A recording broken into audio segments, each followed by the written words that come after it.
आप सभी को वेलकम करता हूं हमारी YouTube channel Glow Your Study पर। Good morning everyone, good morning. क्या हाल चाल है जी आप सभी के? कैसे हैं आप सभी लोग? Good morning, good morning. सभी का स्वागत है दोस्तों। क्या हाल चाल है? मैं उम्मीद कर रहा हूँ आप एकदम बढ़िया हैं और तैयार हैं जी सेशन लगाने के लिए। सभी लोग आ जाए। कमेंट सेक्शन थोड़ा सा जो है मुझे शिफ्टेड दिख रहा है राइट की तरफ। मैं एक बार रिफ्रेश करूंगा, हो सकता है कोई टेक इशू हो। अब ठीक हो गया, चलिए अब ठीक हो गया। रिफ्रेश करने की नीड नहीं पड़ेगी। चलो शुरू करते हैं दोस्तों आज के सेशन को। मैं उम्मीद कर रहा हूँ पूरे तरीके तैयार हैं। डाउट सेक्शन आपके लिए खुला हुआ है, आप जो डाउट्स वहाँ पे चाहें भेज सकते हैं। इसके अलावा अकेडमी का आस्क डाउट फीचर भी आपके पास है, आप यहाँ से भी जो डाउट्स अपने चाहें पूछ सकते हैं। गुड मॉर्निंग, सभी का स्वागत है। आज की जो क्लासेस है उनकी टाइमिंग थोड़ी सी अलग है। जो आपकी हिस्ट्री और बायोलॉजी की आपके दो कोर्सेज जो चल रहे हैं उसकी क्लासेस हैं, यानी ये जो क्लासेस आप देख रहे हैं आपको सुपर प्लैटिनम बैच में नहीं होंगी, ये आपकी जो है आपको अग्नि बैच में देखने को मिल रही होंगी, है ना। और आज का जो शेड्यूल रहेगा, क्योंकि 10 बजे शायद निखिल सर की क्लास थी, तो क्लास सेम टाइम पे, एग्जैक्ट सेम टाइम पे दो क्लासेस हम लोग नहीं रखते हैं, इसलिए 9:45 से आपकी क्लास चलेगी और ये 12 बजे तक चलेगी। ठीक है। इसके बाद आपकी जो क्लास है ये 1 बजे रिज्यूम हम करेंगे, 1 से लेकर 3, साढ़े 3 जब भी चलेगी। ये आपकी बायोलॉजी की क्लास होगी और उसके बाद 4 बजे हम लोग मुलाकात करेंगे, 6 बजे तक आपकी बायोलॉजी की क्लास होगी। ठीक है। आज हम काफी बड़ा पोर्शन कवर करने वाले। हिस्ट्री का जो एंशिएंट पोर्शन है उसका मैक्सिमम पोर्शन मैं आज के सेशन में कंप्लीट कर दूंगा। और इसके अलावा बायोलॉजी की पूरी उम्मीद है कि आज आपकी बायोलॉजी पैक हो जाएगी। किसी वजह से ना भी हो पाई, वैसे चांसेस ये है कि पैक हो जाएगी, तो अपने पास मंडे का डे है, बट होपफुली आज जो है सब कुछ पैक हो जाएगा। ठीक है। बायोलॉजी की क्लास में एक बहुत इंपॉर्टेंट टॉपिक मैं आपको आज पढ़ाऊंगा क्या, उसका डेटा बेसिकली आपके साथ शेयर करूंगा, जिसका नाम है बायोलॉजिकल नेम्स। बहुत टाइम से बच्चे डिमांड कर रहे हैं, इनसे सवाल कम पूछे जाते हैं, लेकिन जो भी सवाल पूछे जाते हैं वो बहुत मुश्किल सवाल होते हैं। तो मैंने अपनी तरफ से कंपाइलेशन बनाया है, उसमें मैंने टोटल मिला मिलू के करीब 50 से ऊपर मैंने जो है अलग अलग प्लांट्स और एनिमल्स के नाम आपके लिए कंपाइल करे हैं। तो ये पीडीएफ आप जरूर पढ़ना, ये आपको मैं 1 बजे वाली क्लास में आपके साथ शेयर करूंगा। मतलब इसे मैं सुबह से सिर्फ और सिर्फ इसी पीडीएफ पे काम कर रहा हूँ और मतलब काफी समय लगता है ऐसा कंटेंट बनाने में, बिकॉज हर एक एनिमल का जो नाम है वो आपको साइंटिफिक नेम कई जगह से वेरीफाई मैं करता हूँ। मतलब मेरा स्क्रूटनी का जो तरीका है बहुत मतलब बहुत आप कहेंगे हार्ड है एक तरीके से। मैं मल्टीपल सोर्सेज को रेफर करता हूँ, सभी सोर्सेज मुझे सरकारी चाहिए, ऐसा वैसा बहुत कुछ है। तो ये आपके लिए कंपाइल कर दिया है मैंने और आपके साथ में क्लास में इसे शेयर कर दूंगा। ठीक है। चलो शुरू करते हैं दोस्तों आज की कहानी। मैं उम्मीद कर रहा हूँ पूरे तरीके। कल संडे है दोस्तों, कल मैं आपको छुट्टी दूंगा, मैं भी थोड़ा सा आराम कर लूंगा, आप भी आराम कर लेना। और मंडे को हमारी मुलाकात होगी। वैसे मैंने सैटरडे संडे दोनों ऑफ सोचे थे, बट क्योंकि अभी अपना छोटा सा पोर्शन बचा है दोनों कोर्सेज का, तो आज ये लगाएंगे। मंडे को आपकी सुबह हिस्ट्री क्लास में प्लान कर रहा हूँ और फिर ज्योग्राफी और केमिस्ट्री जिस चलती है वैसे चलेगी। चलो शुरू करते हैं दोस्तों आज की कहानी। ठीक है। सब कुछ मैंने आपको समझा दिया जिससे आपको कोई भी डाउट ना हो। हम पिछली क्लासेस की अगर बात करते हैं तो पिछली क्लासेस में हमने काफी बड़ा पोर्शन जो है पढ़ लिया था, जिसमें हमने एंशिएंट को पैलियोलिथिक बाजी पूरी कर करा के हम पहुंच गए थे आपका बुद्धिज्म जैनिज्म पे। बुद्धिज्म जैनिज्म भी हमने पैक कर दिया था। उसके बाद हमने शुरू कर दिए थे 16 महाजनपद। 16 महाजनपद की हमने कैपिटल पढ़ी क्योंकि वही पूछी जाती है। और फाइनली हमने जो है बिंबिसार वाले पोर्शन से चीजों को शुरू करा। बिंबिसार हर्यंक वंश का एक शासक हुआ करता था, माना जाता है मगध के सबसे पहले शासकों में से एक है। और बिंबिसार के बाद हमने अजात शत्रु की बात करी थी। अजात शत्रु जो है बिंबिसार की हत्या करता है और गद्दी पे विराजमान होता है। और उसके बाद उदयन जो है वो इसकी हत्या कर देता है और खुद गद्दी पर बैठ जाता है। ये पिता की हत्या करने वाले लॉजिक के चक्कर में ये जो हर्यंक वंश है, इसे हम पितृहंत वंश के नाम से भी जानते हैं। ऐसे काफी सारे रूलर्स आएंगे। कोई बता सकता है आखिरी रूलर कौन आएगा अपना हर्यंक वंश का? देखो आपकी याददाश्त कितनी मजबूत है। देखिए नोट्स में देख रहे हैं तो फिर दिक्कत है, नोट्स में नहीं देखना है ना। मैंने आपको बताया था नाग वर्सेस नाग बैटल होगी, वो छोटे छोटे चुटकुले इसलिए मारे जाते हैं जिससे आपको याद रहे। ठीक है। इधर भी नाग होगा, इधर भी नाग होगा। अब यहाँ पर जो हमारे नाग दशक है ये हारेंगे और यहाँ पर कौन जीतेगा कोई बता सकता है? यहाँ पर कौन जीतेगा? यहाँ पर जीतेगा शिशुनाग। तो इसका मतलब यहाँ से वंश स्टार्ट हो जाएगा, शिशुनाग वंश। ये पूरा आगे की तरफ चलेगा। और इसके आखिरी रूलर का नाम क्या होगा कोई मुझे बता सकता है? शिशुनाग वंश जो है ये खत्म होगा। नंद आ रहा है मेरे पास, घनानंद आ रहा है, घनानंद आ रहा है। नहीं नहीं नहीं, देखो अभी तो हम शिशुनाग वंश की हमने शुरुआत करी है ना। अभी तो शिशुनाग वंश शुरू हुआ है, तो इसका अंत कहीं ना कहीं पे होगा। सोचो, नंदी वर्धन आ रहा है। ठीक है, हाँ फाइनली ठीक है। तो ये एंड होगा, तो यहां से क्या मैं कह सकता हूँ नंद वंश की शुरुआत होगी। सोचो, नंद वंश जहां खत्म होगा या इसका नाम होगा अपना वही घनानंद या धनानंद जो हम पढ़ते हैं। जब ये एंड होगा तो यहाँ पर क्या स्टार्ट होगा? अपना मौर्य वंश स्टार्ट होगा। और जिसे स्टार्ट करेंगे चंद्रगुप्त मौर्य, है ना। चंद्रगुप्त मौर्य जो है इसे स्टार्ट करेंगे, ये जैन धर्म को मानते होंगे, तो फाइनली ये संलेखन से इनकी मृत्यु हो जाएगी। और ये जाने से पहले पूरी जो भागदौड़ है वो सब दे देंगे किसे? बिंदुसार को। बिंदुसार जो है वो आजीविका कम्युनिटी को माना करते थे। और उसके बाद जब इनकी डेथ होगी तो इनके जो बेटे हैं अशोका, आपको याद होगा अशोका माना जाता है सब, देखिए क्या इतिहास में हुआ होगा, तो कुछ खास किसी को नहीं पता, माना जाता है कि इन्होंने अपने भाइयों की हत्या करके जो है उस गद्दी को कंट्रोल में अपने लिया था। और ये भी माना जाता है कि he is one of the greatest, when I say greatest it means greatest ruler, not the greatest person, क्योंकि हमें उनके नेचर से कोई मतलब नहीं है ना? अपने को सिर्फ एक ही बात से मतलब है कि उन्होंने अपना एम्पायर कितना एक्सपैंड करा। यहाँ पर जो है अशोका आके उस गद्दी पर बैठेंगे और फाइनली अशोका के आगे की कहानी जो है हम आराम से पढ़ेंगे। मुझे बताइए रिवीजन से फायदा हुआ?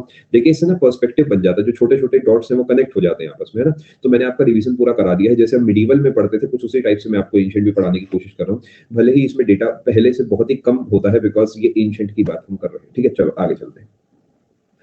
क्या अशोका हमने स्टार्ट कर दिया था? क्या आपकी कॉपी में अशोका 269 बीसी से लेकर 232 बीसी लिखा है? मुबारक हो जी, बहुत बढ़िया। कितना हमने इसके बारे में डेटा कुछ लिख रखा है यहाँ पर? मेरा ख्याल डेटा बताएं, लिखा हुआ है? नहीं लिखा हुआ ना? हाँ बिल्कुल, मुझे याद है कि मैंने अशोका पे ही छोड़ा था। चलो बहुत सही।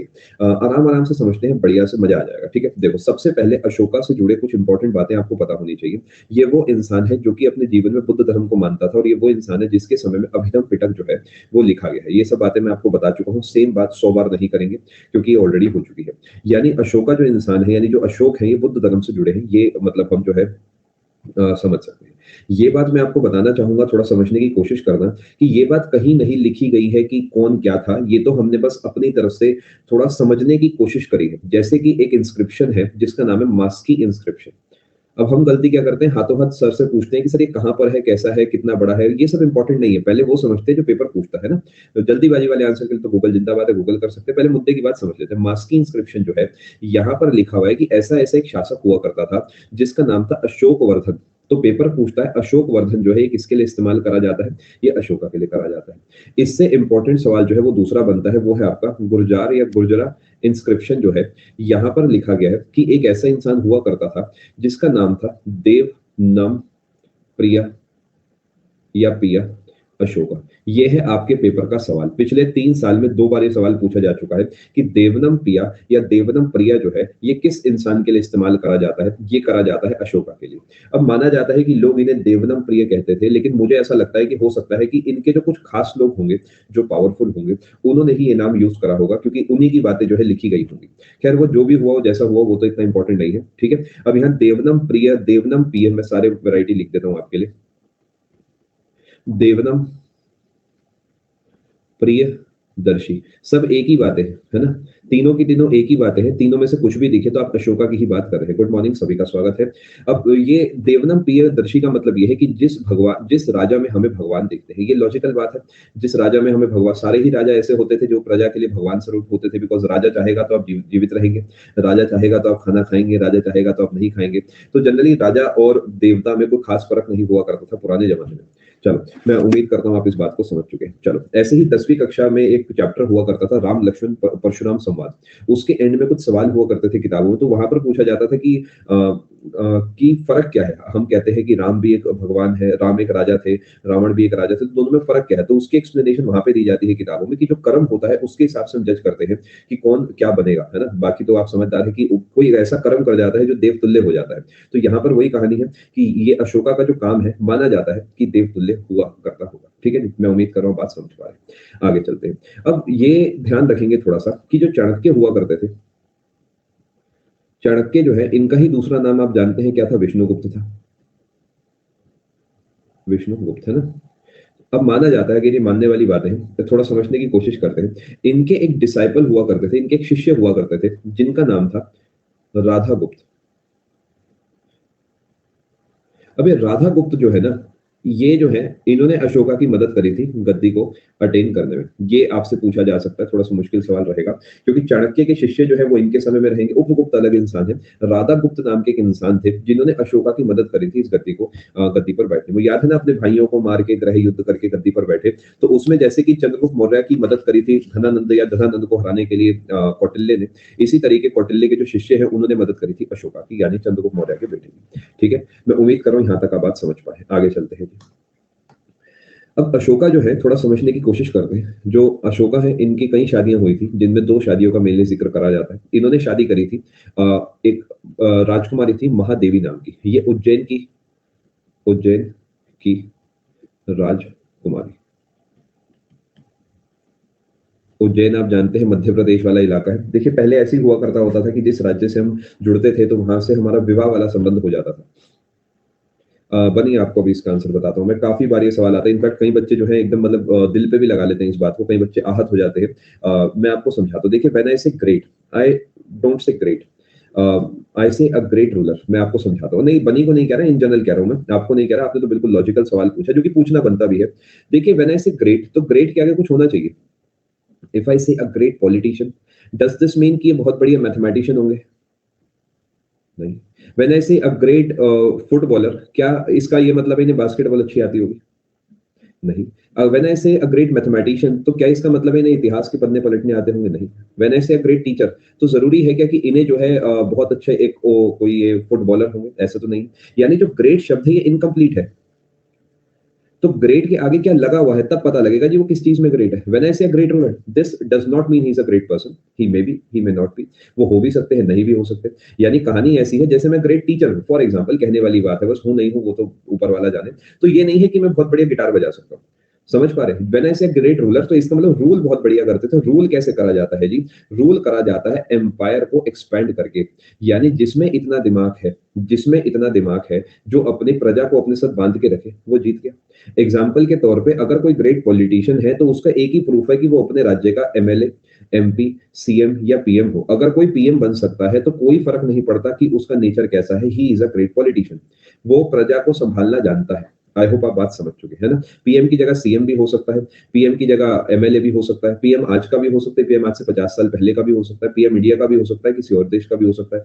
यानी अगर आप बात करते हैं मान लेते हैं शी जिनपिंग की, तो शी जिनपिंग नेचर में कैसी हो, अपने पड़ोसी मुल्क के लिए कैसी हो, लेकिन जब तक चाइना डेवलप कर रहा है तो he is a great leader for China. पड़ोसियों के लिए कैसे हो, हमारे लिए कैसे हो, it does not matter, as long as China is developing, he is a great leader for that particular country. अब वो अलग बात है कि he may not be a great person, क्योंकि वो वहां के लोगों पे बहुत ज्यादा प्रताड़ना करते हैं। ठीक है जी। मैं उम्मीद कर रहा हूं आपको इसका एक्सप्लेनेशन मिल गया होगा। कल को आपके जूनियर्स भी आपसे सवाल पूछेंगे। जब आप मंत्रालय से घर आएंगे, हो सकता है आप अपने डिपार्टमेंट से घर आए, तब तक आप असिस्टेंट कमिश्नर बन चुके होंगे। तो अगर कोई असिस्टेंट कमिश्नर से छोटा सा सवाल पूछेगा कि भैया, दीदी, पापा, मम्मी, जो भी करके, कि ये बताओ कि इन्हें ग्रेट क्यों कहते हैं जब इन्होंने इतना बुरा काम करा है, तो आपके पास जवाब होना चाहिए ना। तो इसलिए मैं अपनी तरफ से सब चीजें आपको सिखाता चलता हूँ। अशोका ने एक शादी करी थी महादेवी नाम की राजकुमारी से, जो कि उज्जैन की राजकुमारी हुआ करती थी। ठीक है। और इनके जो है बच्चे हुए थे, जिनमें एक का नाम था महेंद्र, और महेंद्र जो है इनका बेटा था, और एक का नाम था बाहुबली। और ये जो है संघमित्रा जो है इनकी बेटी थी, डॉटर थी। ठीक है जी, ध्यान रखेंगे आप। बस मैंने वही बोला है जो आपके दिमाग में चल रहा था। यानी अशोका और महादेवी के दो बच्चे थे, और ये महेंद्र और संघमित्रा जो है, याद रखेंगे, इन दोनों को भेजा था अशोका ने बुद्ध धर्म का प्रचार करने, बुद्धिज्म का प्रमोशन करने, बुद्धिज्म को प्रमोट करने, बुद्धिज्म को लोगों तक पहुंचाने, श्रीलंका। क्या ये पेपर का मुश्किल सवाल बनता है जी? पीसीएस वगैरह में पूछा जाता है, बट आजकल जो है एसएससी भी इन सब चीजों को पूछता है। ठीक है। महेंद्र और संघमित्रा ये किसके बच्चे थे? अशोका के बच्चे थे, और ये बुद्धिज्म को प्रमोट करने श्रीलंका गए थे। ठीक है जी, आगे चलते हैं। इसी तरीके अशोका की एक और शादी हुई थी, ध्यान रखेंगे। वो शादी हुई थी कारुवकी से। हो सकता है प्रोनाउंसिएशन थोड़ा अलग हो, बट जनरली यही बोला जाता है। और ये जो है उड़ीसा की यानी कलिंग की जो है राजकुमारी हुआ करती थी, कारू।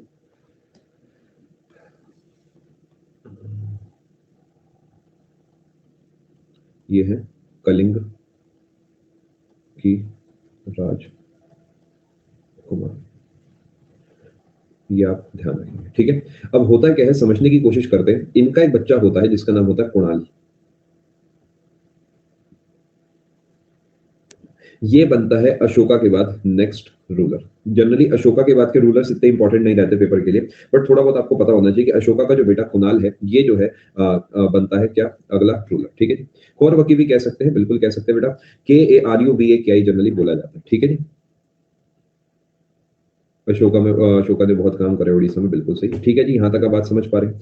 अब यहाँ पर देखिए एक बात बड़ी अजीब से लगेगी आपको सुनने में, कि अशोका ने, ये लाइन मुझे गलत लगती है, बट ऐसे ही कहा जाता है कि अशोका ने अपने जीवन में एक ही बड़ा युद्ध लड़ा है, जो कि कलिंग युद्ध है। आप किसी भी किताब में पढ़ेंगे, कोई सा भी पेपर देंगे, तो अशोका के जीवन से जुड़ा हुआ एक ही युद्ध माना जाता है, वो है कलिंग। मुझे ऐसा नहीं लगता कि ऐसा हुआ होगा। जब कोई इतना ग्रेट रूलर है तो बिना युद्ध करे वो कैसे रह लेगा? उसकी तो हॉबी होगी युद्ध करना, तभी तो एक्सपेंड करेगा। बट माना जाता है कि अशोका ने एक ही युद्ध लड़ा था, जो कि है कलिंग वॉर। ठीक है। कलिंग वॉर जो है लड़ा गया था 261 बीसी में। अब जनरली इसका किसके साथ लड़ा गया उसका नाम भी कहीं जिक्र नहीं करा जाता, क्योंकि आज से करीब 2300 साल पुरानी बात है, तो इतना डिटेल है नहीं। कलिंग वॉर लड़ा गया था 261 बीसी में, और कलिंग जो जगह है वो आपको उड़ीसा में देखने को मिलती है। आपने सुना भी होगा, एक यूनिवर्सिटी है किड्स कलिंगा करके, Kalinga institute of technological sciences ऐसा कुछ होगा, और ये भी आपको उड़ीसा में ही देखने को मिलती है। जो अशोका है, इन्होंने कलिंग युद्ध लड़ा था 261 बीसी में, और इस युद्ध को जीता था। जीतने के बाद ये जो है इनका मूड खराब हो गया, इन्होंने कहा ये क्या हो गया, और जीतने के बाद जो है इन्हें बड़ा अफसोस होता है, इन्हें होता है बड़ा ही दुख, और दुख के बाद इस सुख की प्राप्ति के लिए क्या करते हैं जी, ये बुद्धिज्म की तरफ अपना ध्यान कर लेते हैं। 1 साल पहले ही हो जाता, कितने लोग बच जाते, लेकिन खैर कोई बात नहीं। अशोका जो है इस युद्ध को लड़ते हैं, जीतते हैं, मुड़ के देखते हैं, मरे कटे लोग पड़े होते हैं, दुख होता है, और बुद्धिज्म को अपना लेते हैं। क्या बात को आप समझ पाए? मैं उम्मीद कर रहा हूं आप समझ चुके होंगे। ठीक है, अब ये इसका कोई रीजन आपसे पूछता है कि युद्ध क्यों हुआ था, तो रीजन ये हुआ था, एलिफेंट्स के लिए युद्ध हुआ था। अशोका चाहता था कि मुझे हाथी चाहिए, ठीक है, मुझे हाथी चाहिए, और इसके चक्कर में जो है अशोका ने ये जो युद्ध है लड़ा था। ये आपको छोटी सी बात पता होनी चाहिए। ठीक है, जनरली स्पीकिंग इस कौन सा रूलर था इसका नाम नहीं पता होता, बट अगर आप बहुत डिटेल में जाएंगे, बहुत ही किताबों को खोज मारेंगे, तो आपको कुछ नाम मिलेंगे, वो मैं आपको बता देता हूँ। ये जो युद्ध है अशोका के साथ हुआ था नंदराज नाम के एक इंसान का, रूलर ऑफ कलिंग। ये पेपर नहीं पूछता, अभी तक इतना डेप्थ में कोई नहीं किया है पेपर में, लेकिन एसएससी है, कुछ भी कर सकता है, तो अपनी तरफ से हम सब पढ़ते चलेंगे। ठीक है, समझ पा रहे हैं बात को? ऐसा हो सकता है रोहित, ऐसा भी हो सकता है। देखिए, जनरली स्पीकिंग मैं आपको वो डेटा देता हूँ जो मतलब सरकारी किताबों वाला डेटा है, क्योंकि एसएससी वही पूछता है, बाकी ऐसा भी हो सकता है आपने कहीं पढ़ा हो। अशोक और नंदराज, इनके बीच में युद्ध होता है जिसमें अशोक जीतते हैं। ठीक है जी,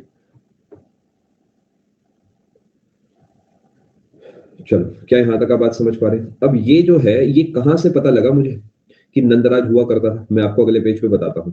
कि जो अभी मैंने आपको बताया कि Nandraj was the ruler of Odisha,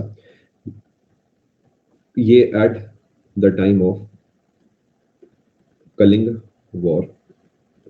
ये बात लिखी गई है एलिफेंट केव इंस्क्रिप्शन पे। ठीक है जी, ये एलिफेंट केव इंस्क्रिप्शन जो है ये बनवाया किसने, या ये किसने लिखवाया है, क्योंकि इंस्क्रिप्शन है, लिखवाया खारवेल नाम के एक शासक ने। खारवेल नाम के एक शासक ने, दोबारा लिख देता हूं,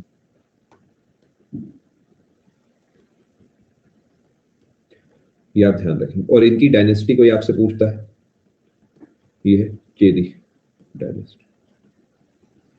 ठीक है जी, बात समझ पा रहे हैं? मैं आपको फिर से बताता हूं, मुद्दे की बात है 2 पेजेस पे क्या है कि अशोका ने हाथियों के लिए लड़ा एक युद्ध जिसे कलिंग युद्ध कहा गया 261 बीसी में, जिसे अशोका ने जीता, और ये युद्ध नंदराज नाम के इंसान के खिलाफ लड़ा गया था। और ये बात लिखी गई है एलिफेंट केव इंस्क्रिप्शन पे, जो कि खारवेल नाम के शासक ने बनवाया है, जो कि चेदी वंश का हुआ करता था। और इसके अलावा ये आपको पता होना चाहिए कि युद्ध जो है इसके जीतने के बाद जो है जीतने के बाद जो है अशोका को बुरा फील होता है, और वो बुद्धिज्म की तरफ अपना रुख कर लेते हैं। सर कभी आप बहुत बिल्कुल मैं समझता हूँ वनी, देखो यार, यही मेरा काम है कि मतलब ultimate goal is not story telling, ultimate goal is not data, ultimate goal is selection. तो जहाँ पे नीड होती है वहां पे मैं कहानियां सुनाता हूँ, जहाँ पे नहीं होती फिर वहां पे मैं कट शॉर्ट करता हूँ, बस यार ऐसे ही चलता है, यही काम है मेरा। देखो, चेदी CHEDI नमन, और अशोका तो आपको पता ही है मौर्य वंश के थे, तो आपको सारी कहानी पता लग गई। चलो आगे चलते हैं। अब ये आपको पता ही है कि अशोका ने ही कराई थी थर्ड बुद्धिस्ट काउंसिल, सेम बात दोबारा दोबारा दोबारा दोबारा तो ना करूंगा। ठीक है, अब समझते हैं थोड़ा सा। उपगुप्त जो है, Upagupta was a monk teacher या रिलीजियस टीचर ऑफ अशोका। यानी जब इन्होंने बुद्ध धर्म की तरफ रुख करा तो किसी से तो सीखेंगे। आज मुझे धर्म की बात कोई सीखनी है तो मैं मंदिर में ही तो जाऊंगा ना, कि वहां मुझे जो इन पे सबसे ज्यादा विश्वास होगा। तो उपगुप्त नाम के मोंक भिक्षु हुआ करते थे जिन्होंने इन्हें बुद्ध धर्म का ज्ञान दिया था। ठीक है, अब क्योंकि ये बुद्ध धर्म से इंस्पायर्ड है, तो ये जो है अशोका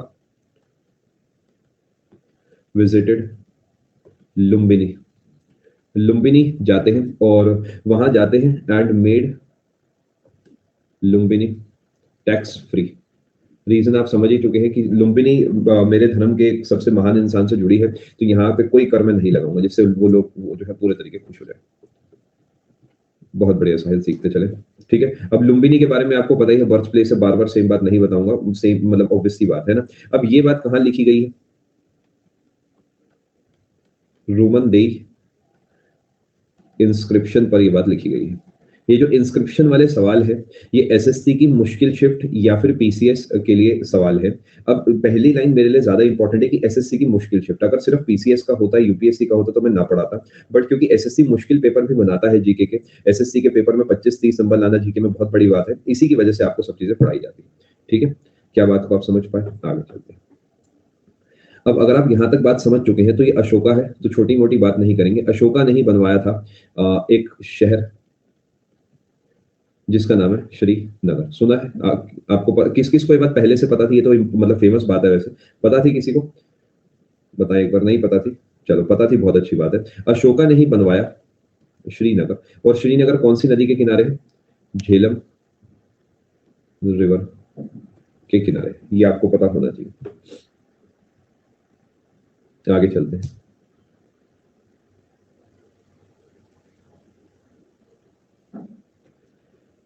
ठीक है जी, है जी, बिल्कुल बिल्कुल वही वाला है, जम्मू कश्मीर वाला कैपिटल। हाँ अच्छा, श्रीनगर वाला सवाल आया था। ठीक है, अब ध्यान से समझते हैं। अशोका ने 2 स्टूपास बनवाए, धामिक स्टूपा और सांची।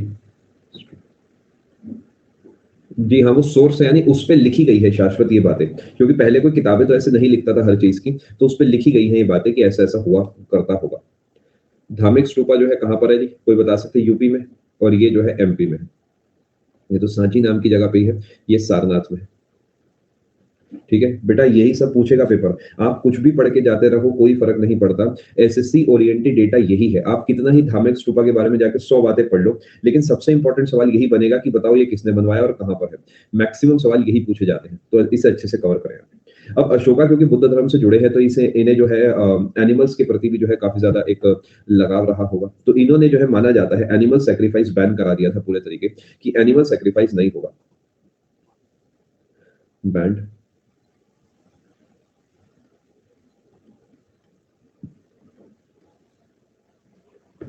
और उनके लिए उस जमाने में कुछ इलाके बनवाए जहां पर सिर्फ पशु ही रह सकते हैं, मतलब वहां पे सिर्फ पशु रहेंगे, जैसे आज के नेशनल पार्क्स होते हैं ना, तो वैसे अशोका के टाइम के कुछ नेशनल पार्क्स आप इमेजिन कर सकते हैं कि उस समय वहां पर सिर्फ एनिमल्स ही रहेंगे, वहां पर ह्यूमन इंटरवेंशन नहीं होगा। अच्छा, सांची स्तूपा का क्वेश्चन आया था, बहुत बढ़िया। बिल्कुल बनी। जी हाँ, बिल्कुल जुड़ा है स्ट्राइक। एमपी में है अभिषेक। चलो आगे चलते हैं। ठीक है जी, अब अपने लिए यहाँ पर क्या इंपॉर्टेंट है कि अशोका की बात खत्म हो गई है, थोड़ा और समझने की हम कोशिश करते हैं। अशोका के बारे में आखिरी बात मैं आपको बताता हूँ। अशोका के जो इंस्क्रिप्शन हुआ करते थे ना, अशोका के इंस्क्रिप्शंस जो है माना जाता है सबसे पहले अशोका ही वो है जो इंस्क्रिप्शंस लिखवाया करते थे, और इन्हें डिकोड करा गया था जेम्स भाई के द्वारा। जेम्स प्रिंसेप नाम के एक इंसान है जिन्होंने 1837 में इन्हें डिकोड करा था। डिकोड करने का मतलब इन्हें पढ़ लिया था। ठीक है, और माना जाता है जो इनकी स्क्रिप्ट थी वो थी खरोटी या खरोस्ती, जैसा भी आप कहना चाहें, और ब्रह्मी। ठीक है, अब देखिए ये नाम याद करने होते हैं, जैसे आपसे मैं कहूँ देवनागरी लिपि में थे, तो अब देवनागरी लिपि थोड़ी आपको मैं पढ़ा सकता हूँ यहाँ पे, ये तो बस नाम है जो आपको याद करने हैं। जैसे रोमन है, अब रोमन में हम ये नहीं कर सकते कि पूरी रोमन भाषा हम पढ़े बैठ के, तो ऐसी खरोस्ती और ब्रह्मी स्क्रिप्ट हमें याद रखना है कि अशोका के इंस्क्रिप्शन कौन सी भाषा में हुआ करते थे, इन भाषाओं में हुआ करते थे। ठीक है, अशोका के जो इंस्क्रिप्शन है उन्हें डिकोड करा गया था जेम्स प्रिंसेप के द्वारा। पेपर का आपका सवाल है, और इनकी जो स्क्रिप्ट थी वो खरोस्ती स्क्रिप्ट होती थी। ठीक है, आज के जमाने में हम इन भाषाओं का इतना इस्तेमाल नहीं कर रहे। चलिए आगे। तो बिल्कुल ऐसा हम मोइन कह सकते हैं। एग्जैक्टली किसने स्टार्ट करा नहीं पता मोइन, लेकिन माना जाता है वन ऑफ द ओल्डेस्ट जो है इन्हीं के थे। इससे पहले लोग लिखा करते थे, बट मतलब दीवारों पे लिखवा देना, पत्थर पे लिखवा देने की जो एक कॉन्सेप्ट था वो इन्हीं से शुरू हुआ था, ऐसा माना जाता है। चलिए दोस्तों आगे।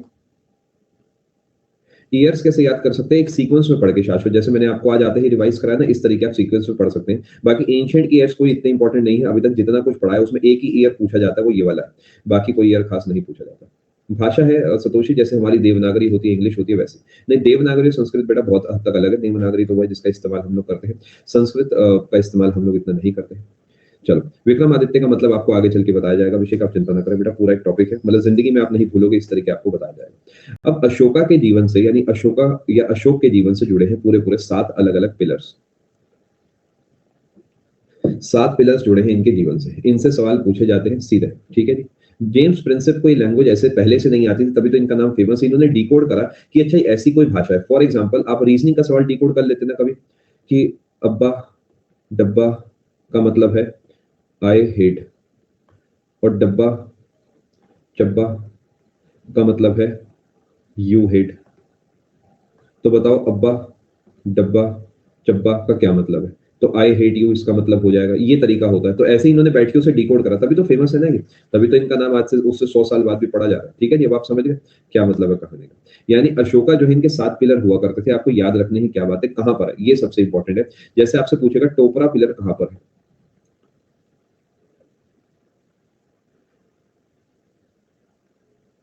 जी हाँ इन्होंने ही पढ़ा था, बताओ।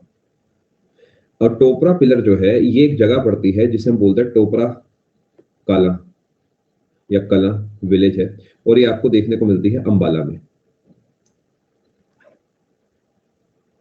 समझने की कोशिश करते हैं, बट ये अंबाला में ना होते हुए ये आपकी, एक काम करते हैं, एक अगर आप अपने नोट्स बना रहे हो, इसे आप अभी के लिए एक पेज छोड़ दो। इसे मैं और डिटेल में पढ़ाना चाहूंगा इस पर आपको, अभी के लिए छोड़ दो। एक्चुअली ये मतलब बाद में दिल्ली ले आया था फिरोज शाह तुगलक। एक पेज हम इसके लिए भी छोड़ते हैं, इसे हम पढ़ेंगे बाद में, बाद में पढ़ेंगे। लिख दिया जी, आपको घबराहट ना हो जिससे। कुछ बेटर प्लान है मेरे पास। ये 7 पिलर्स हैं, अभी आप पूरा इग्नोर कर दो इसे, हम इसे आराम से पढ़ेंगे। एक पेज टोटल छोड़ना है, अगर नहीं नोट कर रहे तो भी बल्ले बल्ले है, अगर नोट कर भी रहे हो तो इसे फुर्सत में मैं आपको बाद में आराम से पढ़ाऊंगा, ठीक है जी। कोई बात नहीं, नोट नहीं कर रहे तो ठीक है, आगे चलते हैं, ठीक है। अब आते हैं जरा सिंपल सिंपल बात पे। बिल्कुल आप सही कह रहे हैं कि, चलो सुनो ध्यान से। अब मैंने आपको बताया कि मौर्य वंश में बहुत सारे रूलर आएंगे, जैसे कुणाल वगैरह, बहुत कुछ है, ठीक है।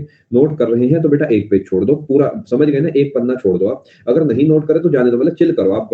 और बहुत मसले हैं जीवन में, उन्हें सोचो, ये सब मत सोचो, ये सब मेरा काम है। चलो, अगर आपने लिख भी लिया था ना तो इतना लिखे रहने दो, क्योंकि इसमें कुछ भी गलत थोड़ी लिखा गया है। इसके आगे का मैं आपको बाद में लिखवाऊंगा, मैं फुर्सत में आपको इसे अच्छे से पढ़ाऊंगा, ठीक है। चलो, ये आप ही के लिए करा जा रहा है, वरना मैं तो देखो छापने ही वाला था, लेकिन सोचा बढ़िया से पढ़ा दूंगा। चलो अभी फोकस करो।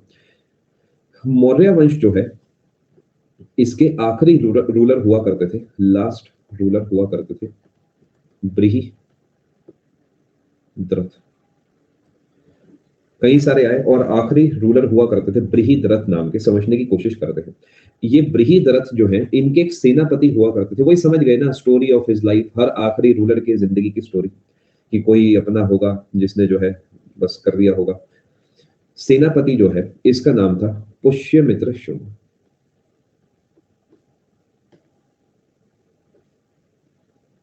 कह सकते हैं गौरव, बिल्कुल कह सकते हैं, पुष्यमित्र शुंग। देखिए होता क्या है कि हम इनकेपेबल कह तो देते हैं, बट मुझे ऐसा लगता है कि हर बार ऐसा नहीं कि इनकेपेबल भी रहे होंगे। कभी कभार ऐसा भी हो सकता है कि सिचुएशन चेंज हो गई होगी। इसका छोटा सा एग्जांपल मैं आपको देता हूँ। आपके घर के पास कोई दुकान होगी किराने की, जो कि आज से 10 साल 20 साल 30 साल पुरानी होगी। अब मान लेते हैं पीढ़ी चेंज हुई। अब पीढ़ी चेंज होने का मतलब है कि जैसे आपके घर में आप लोग आ गए, ऐसे उनके घर में उनके बच्चे दुकान पे बैठने लग गए होंगे। अब वो जो उनके फादर साहब है, वो उस दुकान से जितना कमा के पूरा घर चला लेते होंगे, हो सकता है बेटा उस चीज को ना कर पाए। क्यों ना कर पाए? अब दुनिया तो कहेगी अरे, मान लेते फादर साहब कहेंगे अरे मैंने भी तो घर चलाया, तो तू भी घर चला। अब ये तो बेटा जाने ना कि भैया अब तो जो है जोमेटो भी आ गया, स्विगी भी आ गया, और ना जाने के ग्रोफर, ब्लिंकिट, दुनिया भर की चीजें आ चुकी है। तो इसका मतलब जो इससे डिमांड हुआ करती थी वो तो कम हो जाएगी, क्योंकि लोग अब ऑनलाइन शॉपिंग करना शुरू कर देंगे। तो कभी कभी क्या होता है, सिचुएशन चेंज हो जाती है। लेकिन देखिए राजा का धर्म है कि सिचुएशन कितनी ही बुरी हो, प्रजा को उससे बचाए, तभी तो वो राजा है। तो मतलब तो ये कुछ हद तक इनकेपेबल माने जाएंगे, बट पूरे तरीके नहीं। चलो खैर आगे चलते हैं। मौर्यन डायनेस्टी के आखिरी रूलर हुआ करते थे बृहद्रथ, जिनके सेनापति हुआ करते थे पुष्यमित्र शुंग। समझते हैं जरा। अभी पुष्यमित्र शुंग जो है ये क्या करेंगे आप जानते हैं ना, ये ऑब्वियसली ऑब्वियस है, तो इनकी हत्या करेंगे और स्टार्ट कर देंगे, स्टार्टेड न्यू डायनेस्टी, ठीक है। आगे चलते हैं, एक नई डायनेस्टी बनाएंगे जिसका नाम होगा शुंग शुंग बजे सुना होगा आपने गाना। उस गाने को सुन के ही मैं गया था मूवी देखने। अपने और अपने परिवार के मैंने 1000-2000 रुपए मैंने खराब कर दिए होंगे। वो गाना तो मैंने टीवी पे सुन ही लिया था, फिर भी मैंने ही कहा था सबको कि चलो पिक्चर देखने चलते, क्योंकि सिंग इज़ किंग काफ़ी अच्छी थी, तो लगा था सिंग इज़ ब्लिंग और अच्छी होगी। खैर कोई बात नहीं, हादसा हो जाता है जीवन में कभी-कभी। एक नई डायनेस्टी बनेगी जो कि है शुंग डायनेस्टी। क्या पिक्चर बनाते हैं।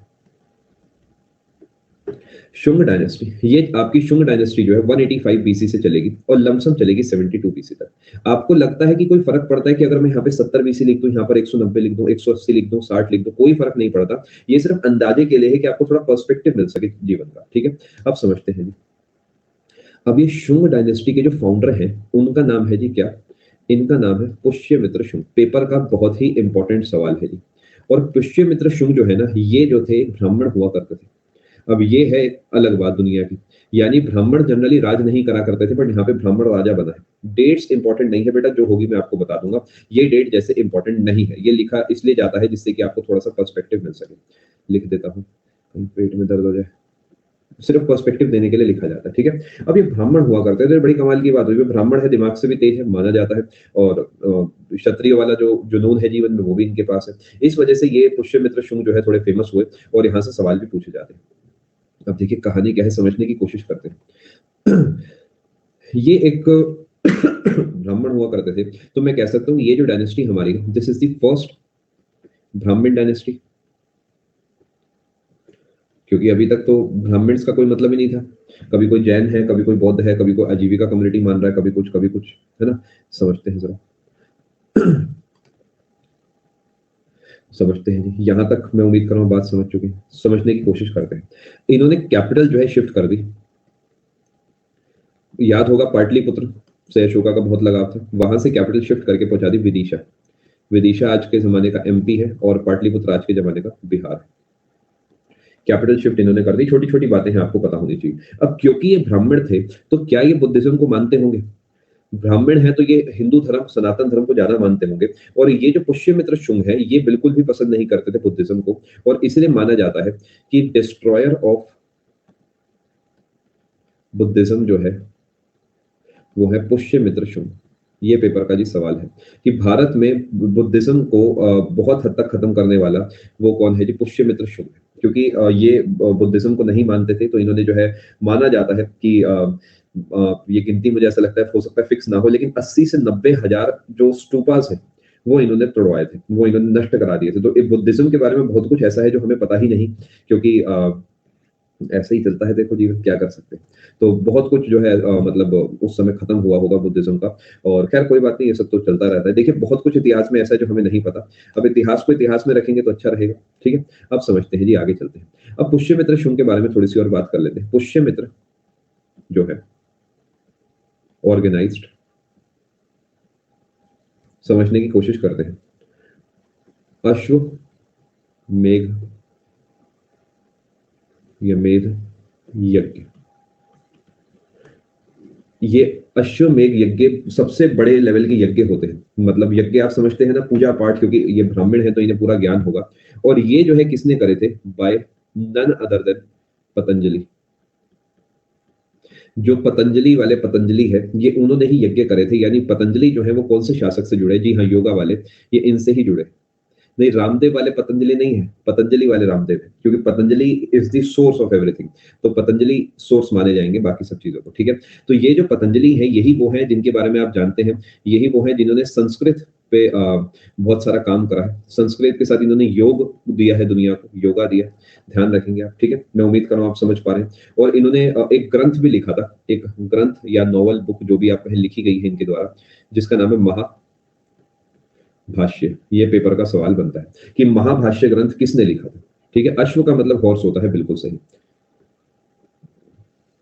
चले आगे। महाभाष्य, ठीक है, ऋषि थे, बिल्कुल आप ऐसा कह सकते हैं। अरे मुद्दे की बात समझ पा रहे हैं आप बात को। तो क्या मैं कह सकता हूँ पुष्यमित्र के ही टाइम पे जो संस्कृत भाषा है उसका बहुत सारा डेवलपमेंट हुआ होगा? भैया डेवलपमेंट के लिए खुद पतंजलि बैठे हैं, तो ऐसे कैसे नहीं होगा डेवलपमेंट?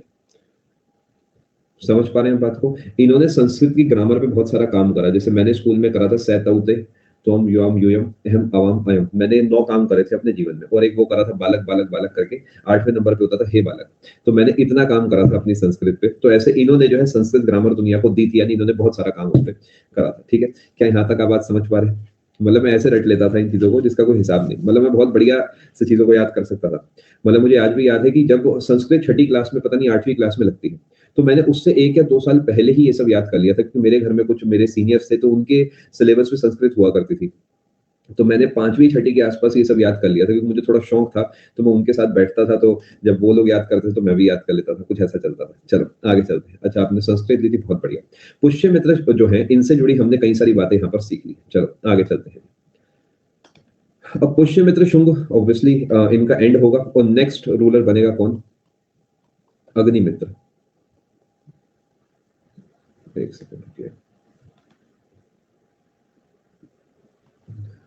अग्निमित्र।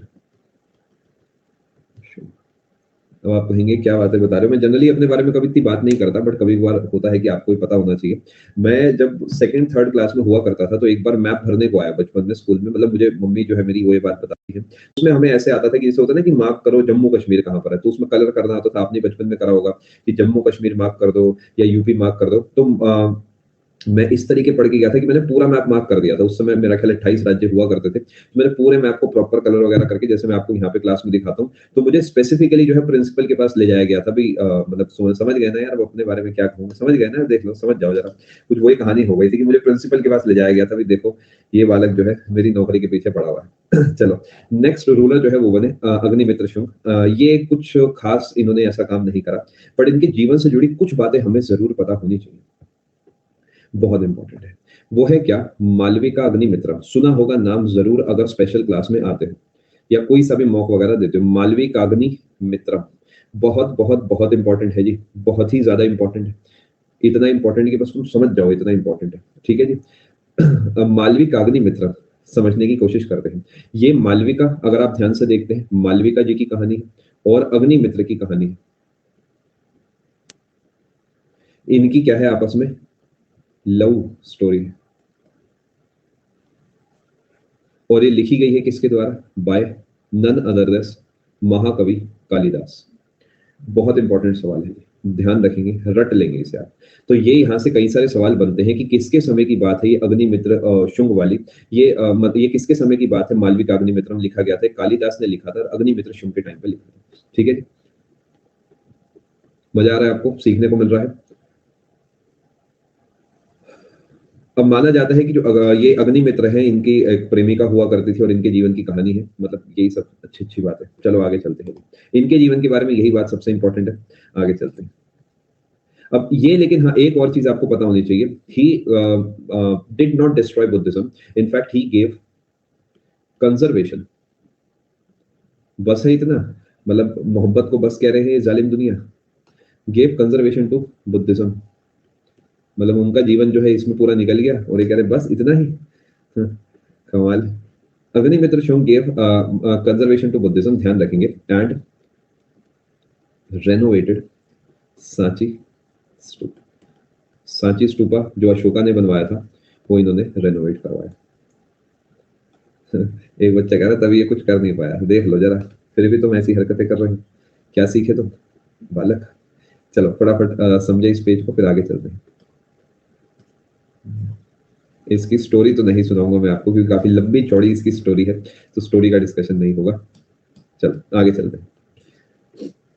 चलो इसकी जगह एक और स्टोरी आगे चल के सुनाऊंगा मैं आपको, विक्रमादित्य वाली स्टोरी। अगर आप पहले मुझसे पढ़ चुके तो आपने जरूर सुनी होगी, वो सुनाऊंगा, क्योंकि वो पेपर थोड़ा बहुत पूछ लेते हैं यहाँ से, तो खैर कुछ भी नहीं बनता।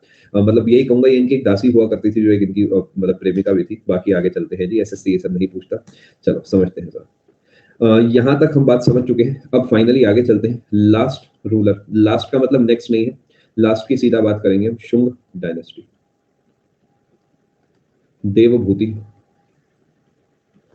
ठीक है, देवभूति समझने की कोशिश करते हैं जी। अब देवभूति जो है समझने की हम कोशिश करते हैं। इनकी हत्या जो है कर दी गई थी इन्हीं के पीएम के द्वारा।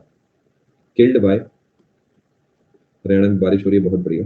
किल्ड बाय हिज वजीर पीएम महामात्य, जो भी कहूं महामात्य लिख देता हूं, जिसका नाम था वासुदेव। तो वासुदेव ने क्या करा, इनकी हत्या कर दी और बहुत छोटा सा वंश बनाया और नेक्स्ट डायनेस्टी बन गई। यहाँ से कोई सवाल नहीं पूछे जाते जी, नेक्स्ट डायनेस्टी बन गई। मतलब इतना नॉट इंपॉर्टेंट टॉपिक है कि ये पूछा ही नहीं जाता, बट फिर भी पढ़ाना जो है मेरे लिए जरूरी है। चलो आगे चलते हैं। नेक्स्ट डायनेस्टी जो है बहुत छोटी सी डायनेस्टी है, वो बनी है कान्व। मुश्किल पेपर बनेगा तो ही पूछा जाएगा, वरना नहीं पूछा जाएगा। महामात्य का मतलब वजीर, पीएम, कोई खास सेक्रेटरी, आप ऐसे समझ सकते हैं। मतलब उस जमाने में महामात्य ही कहा जाता था, बस वजीर या पीएम से एसोसिएट आप कर सकते हैं। यहाँ पे इसके बाद एक और डायनेस्टी, दो डायनेस्टी और है जो मेन है मेरे हिसाब से, 2 से 3 आप मान सकते हैं। एक कान्व डायनेस्टी जो है 72 से चलेगी 28 बीसी तक, और फाउंडर और लास्ट रूलर, फाउंडर है वासुदेव, लास्ट है सुशर्मा।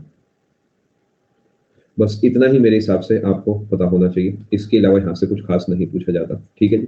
अब यहाँ के बाद क्या होता है कि सुशर्मा के बाद यहाँ पर इन पे अटैक हो जाता है, अटैक्ड बाय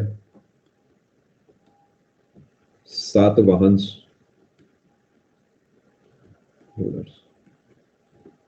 सातवाहन, ये सातवाहन जो है शासक हुआ करते थे दक्कन वाले इलाके के। ये सातवाहन जो है ये दक्कन वाले इलाके में आपको देखने को मिलेंगे। दक्कन का जो आज जो महाराष्ट्र वाला इलाका है, वहां पर कुछ राजा जो है राज करा करते थे, और वो जो है अटैक करते हैं आके मगध वाले इलाके में, और सुशर्मा जो है इन्हें हरा देते हैं। नहीं नहीं नहीं, आपस में बातें ना करें जी, ठीक है। तुम मुझे बता देना, मैं तुम्हें बता दूंगा। अभी इधर फोकस कर लो बेटा, कुछ नहीं रखा इन बातों में, पढ़ लो बेटे पढ़ लो, कुछ नहीं रखा, सब मोहमाया है। ठीक है, आगे इधर देखो जरा, कोई बात नहीं बेटा, आपका नुकसान नहीं होना चाहिए ना, पढ़ाई करो। ये बता के अटैक करते थे उस जमाने में, अधिकतर लोग बता के अटैक करते थे साइको, मतलब धोखे से कम अटैक्स होते थे। आपको शायद पता होगा कुछ रूल्स होते थे कि शाम के बाद अटैक नहीं करना, और युद्ध से ठीक पहले क्लियरली कहा जाता था कि अगर आप हार मानना चाहते हो तो सफेद झंडी दिखा दो, हम ऐसे ही तुम पे कब्जा कर लेंगे। जैसे होता क्या था, कोई बहुत ही बड़ा एम्पायर होता था, जब वो छोटे से एम्पायर पे अटैक करता था तो पहले उसे ऑफर देता था, जब वो मना करता था तभी इस पे अटैक करता था। तो ऐसा आपने मूवीज वगैरह में बहुत बार देखा होगा, जो कि मुझे ऐसा लगता है सही भी था रूल्स के हिसाब से भाई, कि क्या फायदा कोई मर जाए बिना बात ही। तो पहले के जमाने में जनरली बता के ही अटैक होता होगा। अब समझने की कोशिश करते हैं। सिमुक नाम का एक इंसान था, सिमुक, जो कि था ruler of Satavahana, attacked Susharma और ऑब्वियसली हरा दिया, और started new dynasty in Magadha. Simuka जीते थे इसमें मगध, तभी तो देखिए वो एक नई डायनेस्टी बना पा रहे हैं जिसका नाम ऑब्वियस है, सातवाहन डायनेस्टी। ये डायनेस्टी चलेगी 28 बीसी से, यहां से अब चलेगी आगे की तरफ, और ये 3rd सेंचुरी तक जाएगी। 3rd सेंचुरी एडी, आप नोटिस कर रहे तो मैं आपको सन 600 के पास लेके जा रहा हूँ, और बहुत ही जल्दी हम पहुंच भी जाएंगे होपफुली। हम 3rd सेंचुरी पे पहुंच चुके हैं। अब फिर हम गुप्तास की बात करेंगे, फिर वर्तन्स की बात करेंगे, और ऑलमोस्ट हम वहीं पे जाके खड़े हो जाएंगे। चलो समझते हैं। सातवाहन डायनेस्टी जो है ये शुरुआत इसकी होगी, और ये भी आप ध्यान रखेंगे, also known as Andhra dynasty. Reason आप समझ ही चुके हैं, क्योंकि आंध्रा वाला इलाका, महाराष्ट्र वाला इलाका, वहां पर ये पूरे तरीके फैला हुआ था, तो माना जाता था आंध्रा वंश है। ठीक है जी, आगे चलते हैं। एक जमाना हुआ करता था जब चंद्रगुप्त मौर्य जो है राज करा करते थे, अशोका राज करा करते थे, बिंदुसार राज करा करते थे, तब भी ये लोग जो है वहां पर थे, बट तब ये उनके अधीन रहकर काम करा करते थे। ठीक है, आंध्रा डायनेस्टी होगा, मैं सही कर देता हूँ। जैसे कि आपको पता होगा बहुत बार जो है राजपूत अधीन रह के काम करते थे, बंगाल के जो नवाब हैं वो अधीन रह के काम करते थे, ऐसे ही हैदराबाद के जो निजाम है वो, लेकिन जब समय इन लोगों को मिलता था तो आजाद हो जाते थे। उसमें कुछ गलत भी नहीं है मेरे हिसाब से, क्योंकि ऑब्वियसली जब आपको ग्रोथ दिखती है तो आपको उस तरफ जाना चाहिए, है ना। बिल्कुल हम ऐसा कह सकते हैं दीपांशी। तो ये फाइनली जब ये देखते हैं कि मगध वाला इलाका, जो सिर्फ मगध अब नहीं बचा, पूरा भारत इनफैक्ट बन चुका है, वो कमजोर है, तो ये जाकर वहीं पे अटैक कर लेते हैं।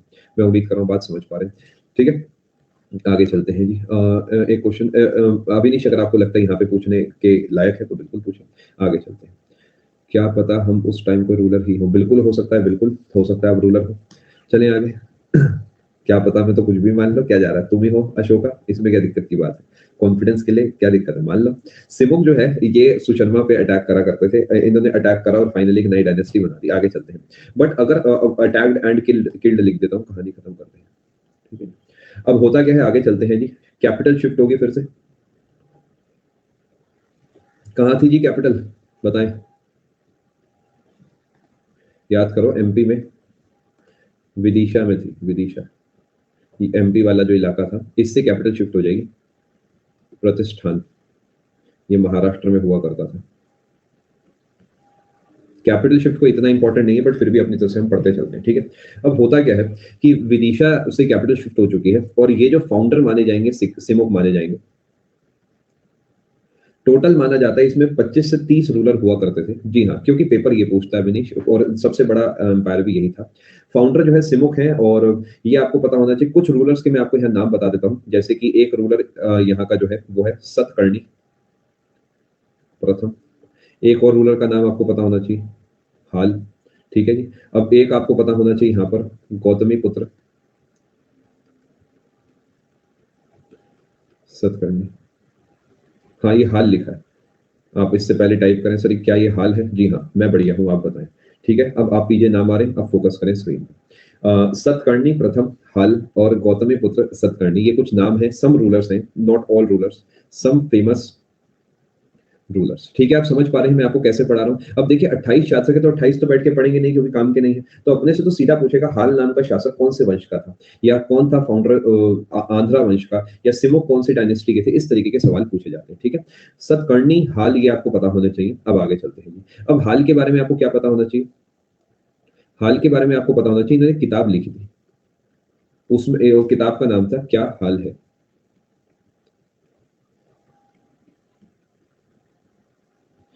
गाथा सप्तशती, ये पेपर अभी तक नहीं पूछ पाया है, थोड़ा मुश्किल सवाल है। गाथा सप्तशती नाम की किताब थी जो हाल ने लिखी थी, ठीक है। अब गौतमी पुत्र सतकर्णी क्यों इंपॉर्टेंट है, इनके बारे में आपको बताता हूँ। सबसे पहले इन्होंने क्या करा था, अगले पेज पे इनके बारे में डिस्कस करते हैं, ठीक है। अगले पेज पे करते हैं जी इनके बारे में। ये गाथा सप्तशती आपको पता होना चाहिए। मैं पूरी कोशिश करूंगा, एक तो आप चिंता ना करें। चलो, अब गौतमी पुत्र के बारे में बात कर लेते हैं। सतकर्णी, अगर आप नोटिस कर पा रहे हैं, used his mother's name as prefix. हमारे देश में अधिकतर केसेस में अगर नाम का इस्तेमाल करा जाता है, तो वो करा जाता है फादर साहब के नाम का। और इन्होंने जो है अपनी माता का नाम का इस्तेमाल करा है, जो कि गौतमी पुत्र, यानी गौतमी का पुत्र है ना। अब आप कहेंगे सर ये सही है वो गलत है, तो उस केस में भी आप गलत सोच रहे हैं। आप चाहे माता का नाम यूज करें, आप चाहे पिता का नाम यूज करें, आप चाहे इस्तेमाल ना करें, इट डज नॉट मैटर। अगर आप सच में कुछ करना चाहते हैं तो उनका नाम रोशन करें, है ना। तो इट इज नॉट कि ये सही है और वो गलत है, ये सब बातें बेकार की हैं। आप कुछ करना चाहते हैं तो उनका नाम रोशन करें, वो काफी रहेगा, ठीक है। तो उस पर काम करें आप। Used his mother's name as prefix, ये आपको पता होना चाहिए। और इसके अलावा started the custom of land donation to Brahmins। ये आपको मैं समझाने की कोशिश करता हूँ, समझाने की कोशिश कर रहा हूँ। देखिए, लैंड डोनेशन की प्रथा बहुत समय से चलती आ रही है। आपने सुना होगा जो ब्राह्मण है उन्हें जमीन दी जाती थी, जो गुरु है उन्हें जमीन दी जाती थी। जैसे कि आपने सुना होगा कि जैसे मान लेते हैं एग्जांपल के तौर पे गौतम बुद्ध ने कुछ करा तो उसके लिए भी जमीन उन्हें कुछ मिली होगी। इसी तरीके जो है हमारा गुरुद्वारा हरमंदिर साहिब बना, वहां पे भी जमीन मिली होगी। तो इसका कॉन्सेप्ट क्या है, समझाने की मैं कोशिश करता हूँ। देखिए, किसी के पास ज्ञान है और किसी के पास पैसा, ठीक है। तो होता क्या है कि माना जाता है कि इन पे इतना ज्ञान है ब्राह्मण्स पे कि जिसकी जरूरत बाकी सबको है। और राजा के पास जो है पैसा है, तो राजा के पास जो पैसा या जमीन है उसकी जरूरत सबको है। बिकॉज अगर ब्राह्मण जो है कोई भी कामयाब होना चाहता है तो उसे एक जमीन चाहिए जिसपे बैठ के प्रार्थना कर सके, ऊपर वाले से जो है कनेक्शन अपना बना सके, लोगों को ज्ञान दे सके। तो इस वजह से जो कोई भी रूलर होता था वो कहता था कि तुम खाने पीने की जमीन की चिंता मत करो, वो काम मेरा, आप बस अपने ज्ञान पे काम करो और वो ज्ञान समाज को दो। ये लॉजिक हुआ करता था। तो इसी वजह से आज भी आप सुनते हो कि मंदिर जो है, मंदिर के लिए जमीन दे दी जाती है, मंदिर एक्सपैंड होता है तो कोई मना नहीं करता। अब देखिए, किसी कभी कभी वो गलत भी हो जाता है। अब देखिए, धार्मिक बात है तो ज्यादा तो डिस्कस नहीं करेंगे, बट कभी कभी क्या होता है, कुछ ऐसे लोग होते हैं जो सच में गरीब होते हैं, जिनके इलाके पे वो चाहकर भी कुछ नहीं कर पाते, बट ऐसा बहुत कम होता है। और सिर्फ मंदिरों के लिए नहीं है ऐसा, सभी जो भी रिलीजियस चीजें हैं सब में ऐसा कभी कभार हो जाता है, जो कि नहीं होना चाहिए। बट एक जमाना था जब आप कहेंगे वॉलंटरली जो है चीजें दी जाती थी, जैसे यहाँ पे गौतमी पुत्र सतकर्णी ने इन्हें जमीन दी है, ठीक है। आगे चलते हैं। अब इसके अलावा आपको एक और बात पता होनी चाहिए, started issuing lead coin, lead coins, lead coins. अब आप कहेंगे सर लेड तो जहरीला होता है, तो लेड कॉइन्स का यहाँ पे मतलब होता है लेड बेस्ड कॉइन्स। यानी लेड भी उसके अंदर हुआ करता होगा, ये कॉन्सेप्ट हो सकता है ना। एग्जैक्टली लेड तो नहीं होगा, हो सकता है ये ग्रेफाइट वाले लेड की बात कर रहे हो। मतलब कुछ ऐसे सिक्के चला करते थे जो कि लेड कॉइन्स बेस्ड हुआ करते थे। ठीक है जी, समझ गए। ठीक है जी, आप बात समझ चुके हैं ना। तो पेपर पूछेगा लेड कॉइन्स किसने चलवाए, तो वो गौतमी पुत्र सतकर्णी से चलवाए। इतना ही अपने लिए काफी। चलो आगे चलते हैं जी। इनके बेटे जो है अगले शासक बने। इनका बेटा हुआ करता था जिसका नाम था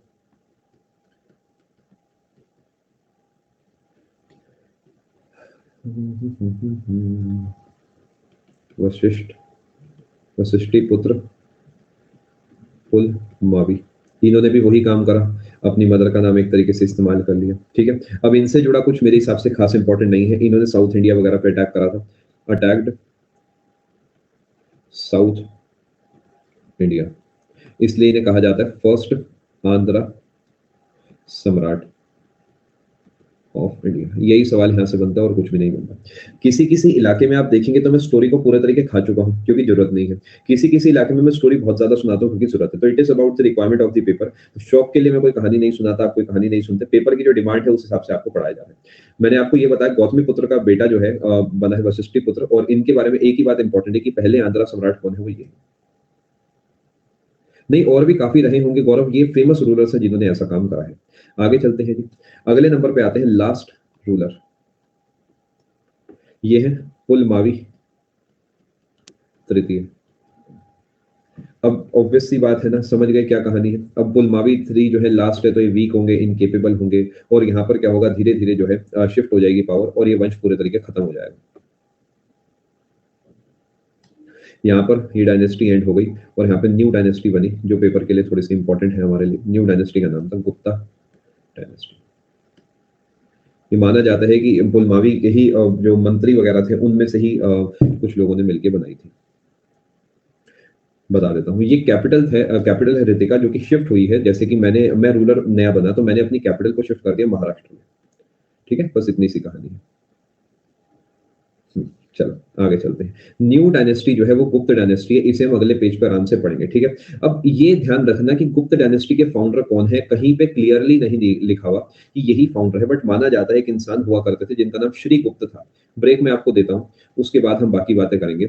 माना जाता है कि यही फाउंडर है, बट फिर से बताता हूँ, कहीं पर ऐसे नहीं लिखा हुआ संस्थापक के आगे श्री गुप्त, ऐसा सब माना जाता है कि सबसे पुराने शासक श्री गुप्त है, तो शायद यही रहे होंगे। ठीक है, अब हम एक काम करते हैं, तो आपको 1 मिनट का मैं ब्रेक देता हूँ, बिकॉज बिल्कुल फ्रेश टॉपिक है और बहुत इंपॉर्टेंट टॉपिक है। मैं उम्मीद कर रहा हूँ आपको सेशन में मजा आ रहा होगा, सीखने को मिल रहा होगा, और उसके बाद हम मुलाकात आपस में करते हैं। क्लास आपकी चलेगी पूरे 12 बजे तक, और उसके बाद हम गुप्त डायनेस्टी की शुरुआत करते हैं। ठीक है, आप सेशन में बन रहे हैं, चैट आपकी मैं ऑफ कर रहा हूँ, और मन को शांत करें, कोशिश करें स्क्रीन से दूर जाएं पूरे 1 मिनट के लिए, फिर आप मेरे पास वापसी है।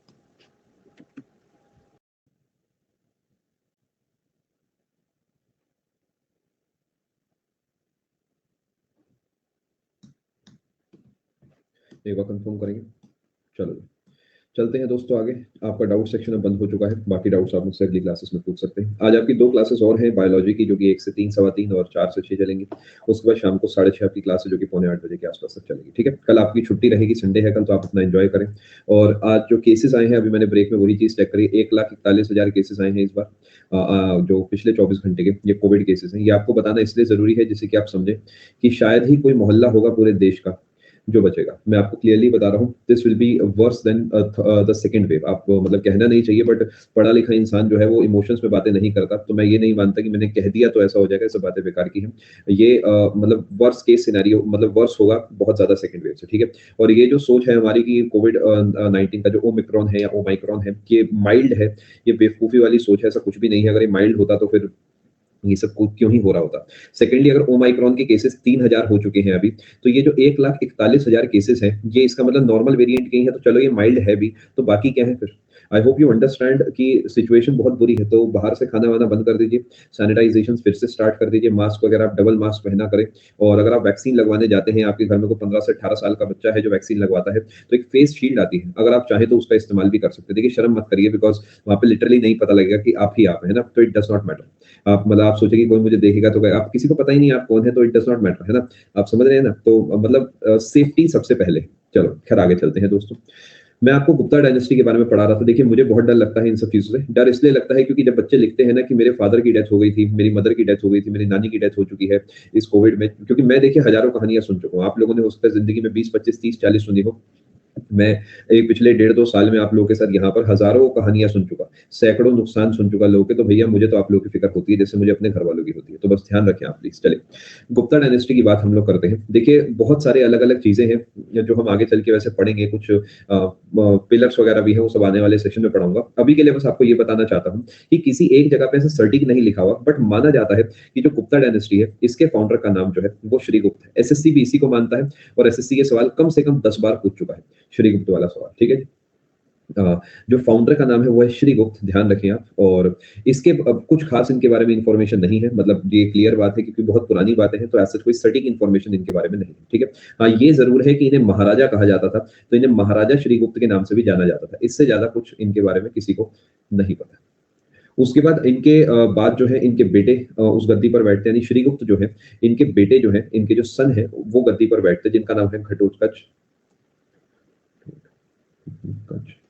अब आपने सुना होगा, आपने कई कहानियाँ भी सुनी होंगी जहाँ पर इस नाम का इस्तेमाल करा जाता है। ये वो धार्मिक किताबों में भी नाम दिखेगा। अब ये वही नाम है या नहीं है, आई डाउट इट, मुझे ऐसा लगता है अलग-अलग नाम होंगे। नाम सेम हो सकते हैं बट पर्सनैलिटीज़ दोनों डेफिनिटली अलग-अलग होंगी, है ना? और ये नाम इतना फ़ेमस है कि जब मैं बाली घूमने गया था तो वहाँ पर बहुत बड़े-बड़े चौराहे थे, जो इनकी मूर्ति के साथ बने हुए थे। है ना? बिल्कुल अलग है, बिल्कुल अलग है। यानी मतलब इतनी फ़ेमस पर्सनैलिटी है, वो ऑब्वियसली गुप्ता डायनेस्टी वाले नहीं हैं, वो महाभारत वाले हैं।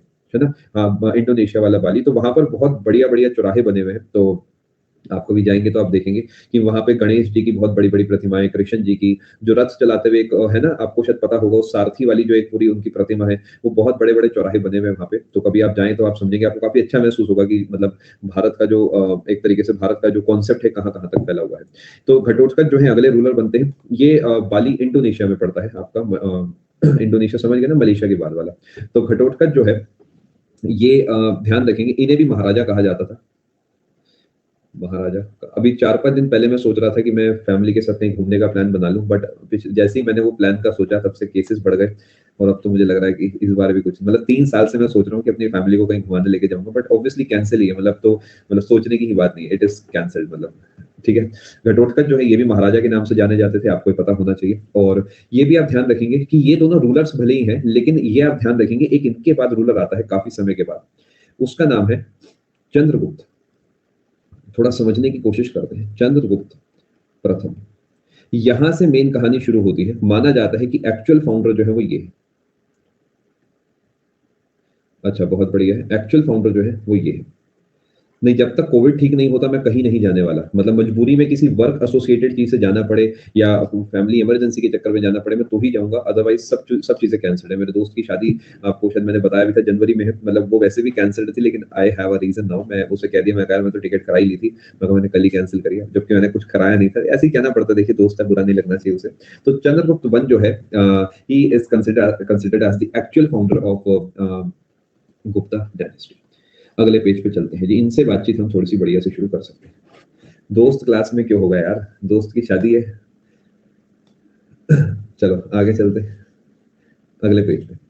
चंद्रगुप्त वन अलग है, चंद्रगुप्त मौर्य अलग है और चंद्रगुप्त टू अलग है। ये ज़िंदगी में बात को समझ लेना, ठीक है जी? कहीं मुझसे बाद में पूछो कि अलग है। बहुत बच्चे कन्फ्यूज़ होते हैं, ऑप्शन में आपको तीनों देता है, तीनों। और तीनों बिल्कुल अलग-अलग पर्सनैलिटीज़ हैं, तीनों अलग-अलग समय पे जन्मे हैं, अलग-अलग तीनों ने काम करे। बिल्कुल तनुज, जाने से पहले मैं आपसे बात करके जाऊँगा। चलो, तो वो आपकी शादी में नहीं आएगा। अरे ग्रेट! मेरी शादी हो चुकी है कई साल पहले और वो मेरी शादी में आया था। पूरी रात फेरों में बैठा था मेरे। तो अब चिंता की बात नहीं है। चलो खैर फ़ोकस करो। चंद्रगुप्त टू जो है इसकी बात थोड़ी-सी अब बाद में करेंगे। चंद्रगुप्त मौर्य की बात भी बाद में करेंगे। अभी हम चंद्रगुप्त वन की बात करते हैं। समझने की कोशिश करते हैं बेटा, फ़ोकस करें, प्लीज़ फ़ोकस करें। देखिए, अब ये जो है ना, ये जैसे ही उस गद्दी पर बैठते हैं, तो ये चलवाते हैं एक चीज़ जिसे हम बोलते हैं गुप्ता संवत। पेपर बहुत सारे सवाल बनाता है जी गुप्ता वंश से, आपको पता होगा, तो ध्यान रखें। ये गुप्ता संवत जो है चलवाता है, यानी गुप्ता कैलेंडर चलवाता है। गुप्ता कैलेंडर चलवाता है। समझने की हम कोशिश करते हैं, ठीक है जी? फ़ोकस करें। अब इसके अलावा आपको ये पता होना चाहिए कि इनका एक टाइटल हुआ करता था जो कि था महाराजा धीराज का।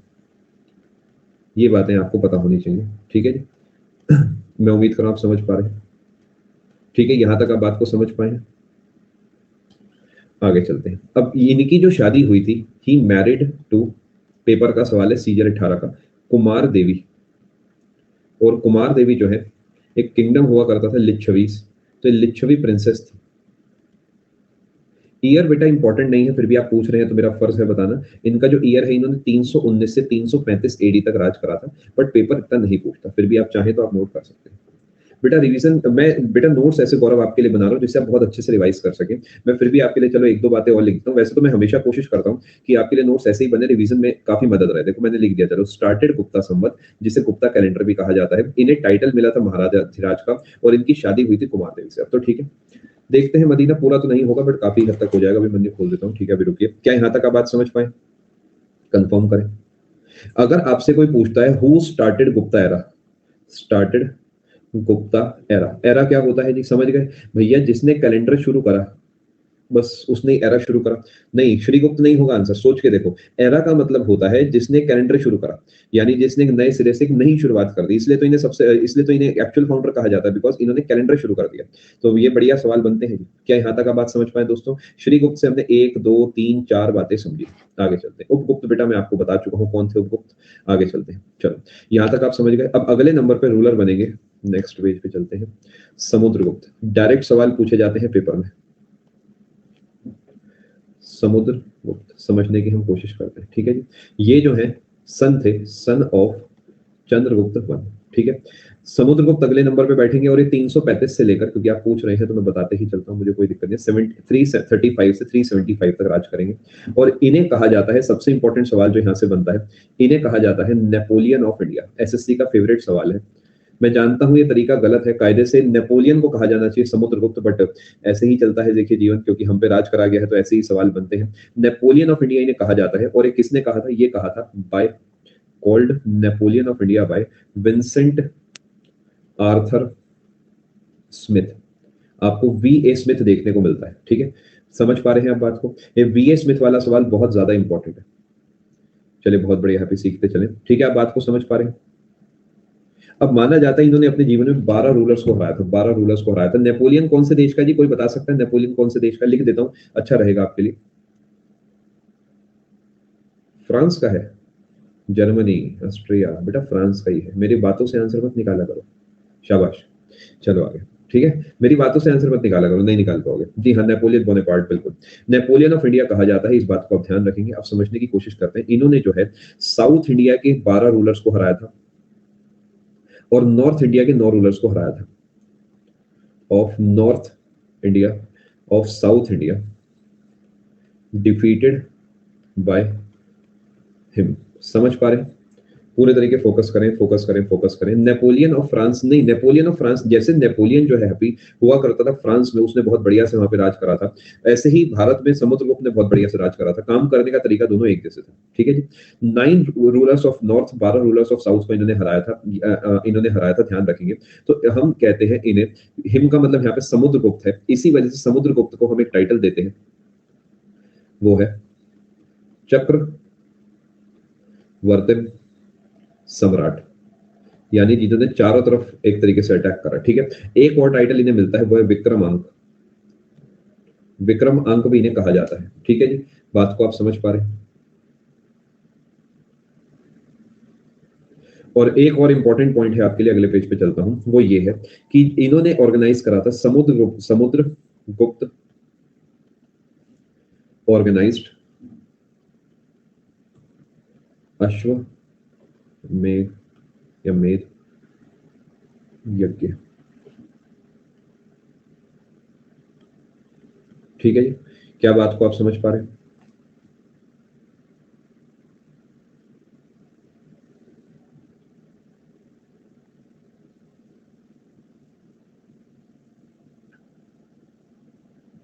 चलो आगे चलते हैं। क्या यहाँ तक आप, यज्ञ तो वही पूजा पाठ वाला यज्ञ है ना, यज्ञ लिखते हैं उसे, वैसे यज्ञ यज्ञ एक ही बात होती है,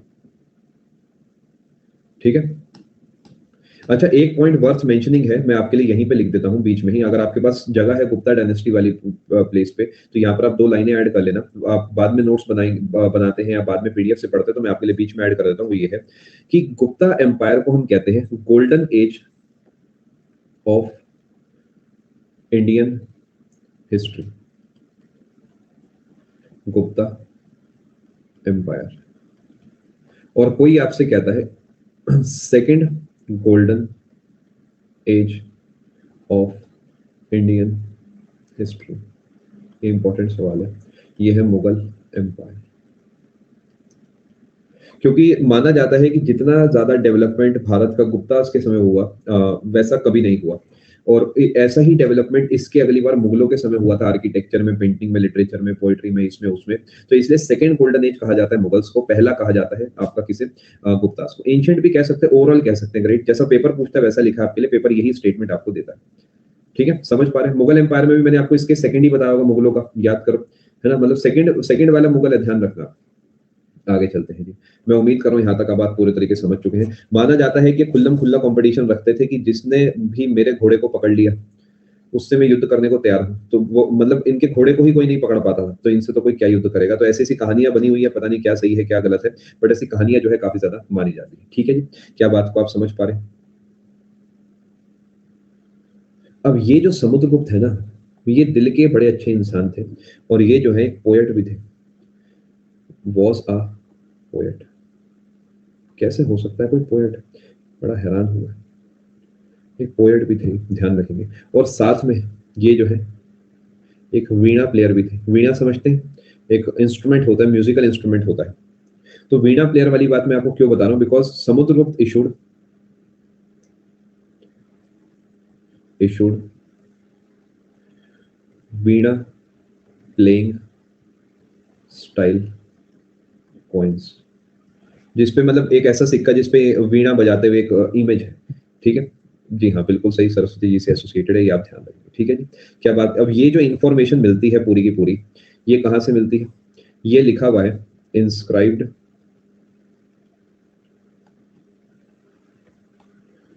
ऑन इलाहाबाद पिलर एडिक्ट। इस पे ये बात लिखी गई। ठीक है जी, जी हाँ, एक ही बात है दीपांशी। कह सकते हैं मोइन, वैसे तो कुषाण वंश है उनसे जुड़े हैं, या वो देखिए हलवा टाइप बन जाएगा थोड़ा सा, तो मैं डिस्कस नहीं करना चाह रहा। कुषाण वंश से जुड़े हुए हैं, मतलब माना जाता है उन्हीं के बाद के एक तरीके से हैं ये। कहीं सटीक ऐसा लिखा नहीं गया कि एग्जैक्टली वैश्य है क्या है। क्या इस पेज को आप समझ पाए? देखिए बहुत सारी चीजें मोइन क्या है, इतिहास के पन्नों में लुप्त हो चुकी है।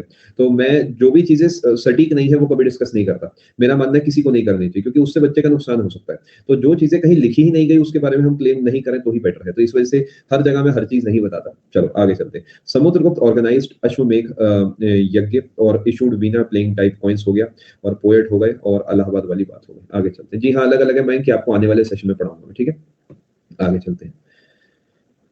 चलो यहां तक आप बात पूरे तरीके से समझ चुके हैं।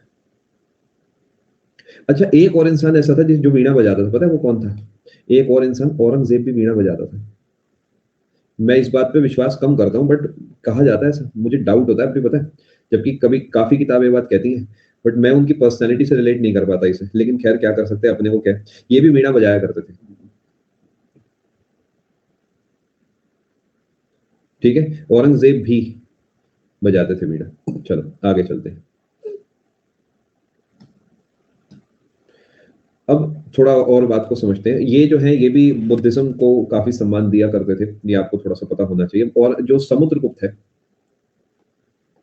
यहां से कहानी जो है थोड़ी सी बढ़िया हो जाती है, मजा आने वाला है, आपकी नींद खुल जाएगी। अब इनके थे दो बेटे, जो पहले पढ़ चुके हैं वो ये बात जानते होंगे।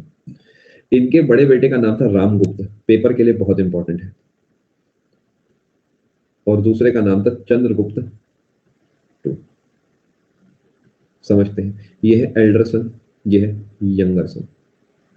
यहाँ पर हम एंट्री कराते हैं, इनकी समझने की कोशिश करते हैं। तो जब समुद्रगुप्त की डेथ हुई तो रामगुप्त बने नेक्स्ट रूलर। इतने इंपॉर्टेंट नहीं है, पेपर कुछ खास जिक्र नहीं करता है। सबसे पहली बात इनके बारे में जो जिक्र करी जाती है वो ये करी जाती है कि रामगुप्त का ही एक सेनापति हुआ करता था। ये बात लिखी गई है एरन इंस्क्रिप्शन पे, ये बात लिखी गई है कि रामगुप्त का सेनापति था, रामगुप्त का सेनापति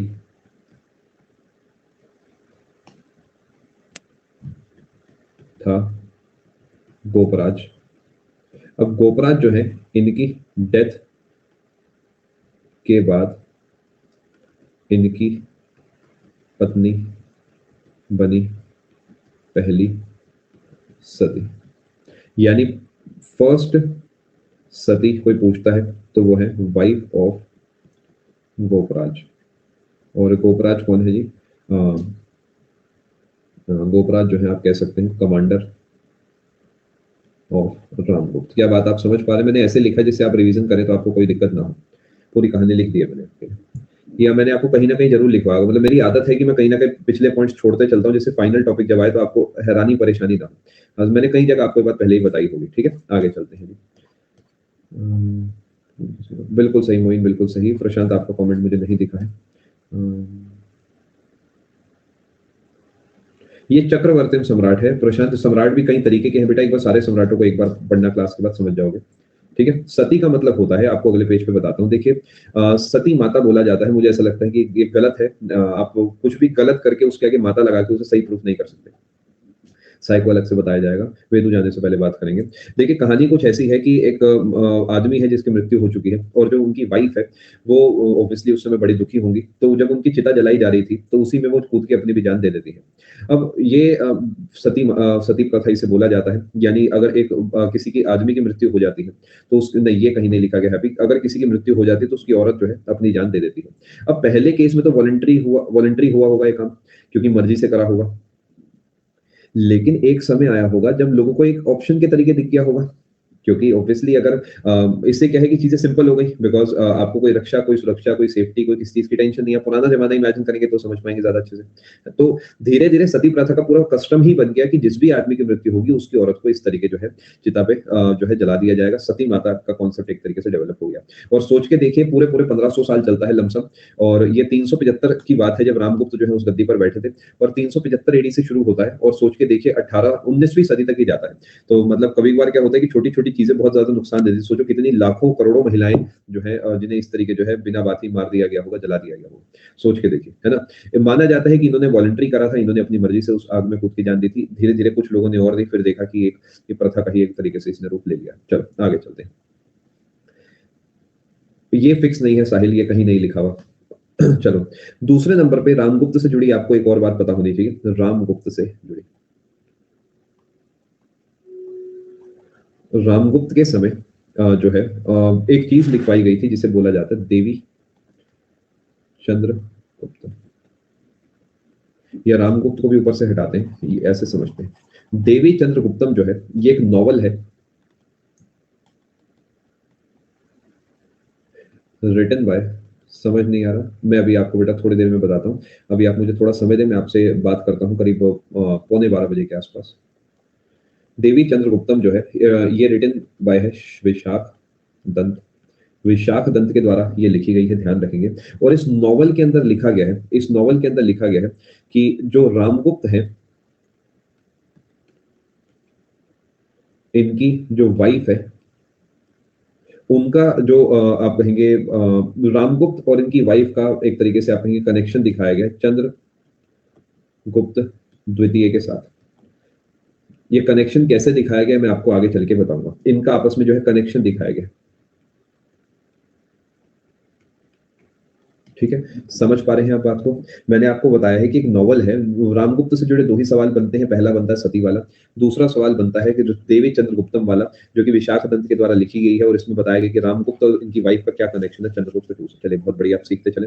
अब क्या कनेक्शन है मैं आपको बताता हूँ, चलो आगे चलते हैं। देख रहे हो मेरी फॉर्मल भाषा, इतने साफ सुथरे तरीके बता जाता हूँ मैं ऐसी बातें। चलो आगे चलते हैं, समझते हैं। अब कहानी क्या है मैं आपको समझाने की कोशिश करता हूँ। देखिए यहाँ पर कई सारी कहानियां हैं जो कि मुझे ऐसा लगता है हो सकता है सही हो गलत हो, एक अलग बात है। बट मतलब माना जाएगा कि जहां तक मैं आपको जो कहानी सुना रहा हूँ सही ही होगी। समझाता हूँ क्या कहानी, चलो समझ के देखते हैं। अब मतलब रामगुप्त का जिक्र वैसे कहीं खास है नहीं, लेकिन जहां पे जिक्र है मैं आपको वो बताता हूँ। देखिए एक बार क्या होता है, शक वंश एक सका वंश, शक वंश एक वंश होता है। सका डायनेस्टी एक चल रही है देश में कहीं अलग, इमेजिन कर लो कहीं पर भी जहां बन रहा है। ठीक है, ये क्या करते हैं, अटैक करते हैं गुप्तास पे। और यहाँ पर रामगुप्त जो है राज कर रहे होते हैं। ठीक है, रामगुप्त को हराते हैं और इनकी जो वाइफ है रामगुप्त की, उन्हें जो है अपने साथ ले जाने की कोशिश करते हैं। ठीक है, अब ये जो बात है मतलब इनकी जो वाइफ है उन्हें ही अपने साथ ले जाने की कोशिश करते हैं। समझने की कोशिश करना, इन्हें फोर्सफुली अपने साथ ले जाने की कोशिश करते हैं। अब उस केस में रामगुप्त जो है पीछे हट जाते हैं और उन्हें नहीं रोकते। समझ पा रहे हैं बात को? अब ये बात पता लगती है चंद्रगुप्त टू को।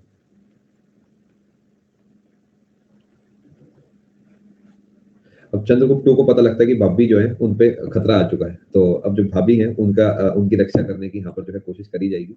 और चंद्रगुप्त टू जो है ये बड़ी ही हिम्मत दिखाते हैं और माना जाता है कि ये जो है इन्हें हरा देते हैं। ठीक है, समझ पा रहे हैं? और हराने के बाद जो है माना जाता है ये जो है इन्हें मार देते हैं और माना जाता है कि ये इनसे शादी कर लेते हैं। और जो वाइफ है इनका नाम है ध्रुव देवी। ध्रुव देवी, समझ पा रहे हैं आप? ठीक है, पक्की बात। देखिए इतिहास को इतिहास में रखे, किसी के कैरेक्टर की तरफ ना जाए, बिकॉज मतलब इतना ही हमारे लिए काम का है ना जी। चलो आगे चलते हैं। शक रूलर को भी माना जाता है हरा दिया था। ठीक है, आगे चलते हैं। ठीक है, यहाँ तक अपने लिए इतना ही काम का है, आगे चलते हैं। इससे पहले आप बह जाएं और कुछ कह जाएं और ऐसा ना हो आप ब्लॉक होकर रह जाएं। मैं अगले पेज पे चलता हूँ और मैं लिखता हूँ यहाँ पे चंद्रगुप्त टू। चंद्रगुप्त टू इतना ही हमारे लिए काम का है। अब ये clearly without any doubt he is the greatest ruler of Gupta dynasty. ये आपको पता होना चाहिए, पेपर बहुत बार पूछता है। क्यों है आपको मैं बता दूंगा।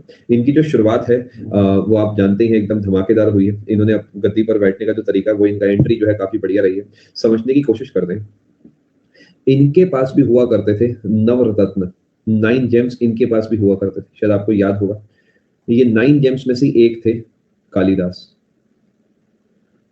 कालिदास इन्हीं में से एक थे। इनके पास थे 9 जेम्स। 9 जेम्स में जो है कालिदास भी एक हुआ करते थे। ठीक है जी, समझ पा रहे हैं? पहली बात आपको ये पता होनी चाहिए, इन्होंने भी नवरत्न रत्न रखे थे। दूसरे नंबर पे नवरत्न, देखिए उस जमाने में बहुत बड़ी बात हुआ करती थी। नवरत्न जो है 9 जेम्स यानी 9 महाकवि आप कह सकते हैं। 9, अब या ऐसे ही लिख देता हूँ ना सीधा, नवरत्न।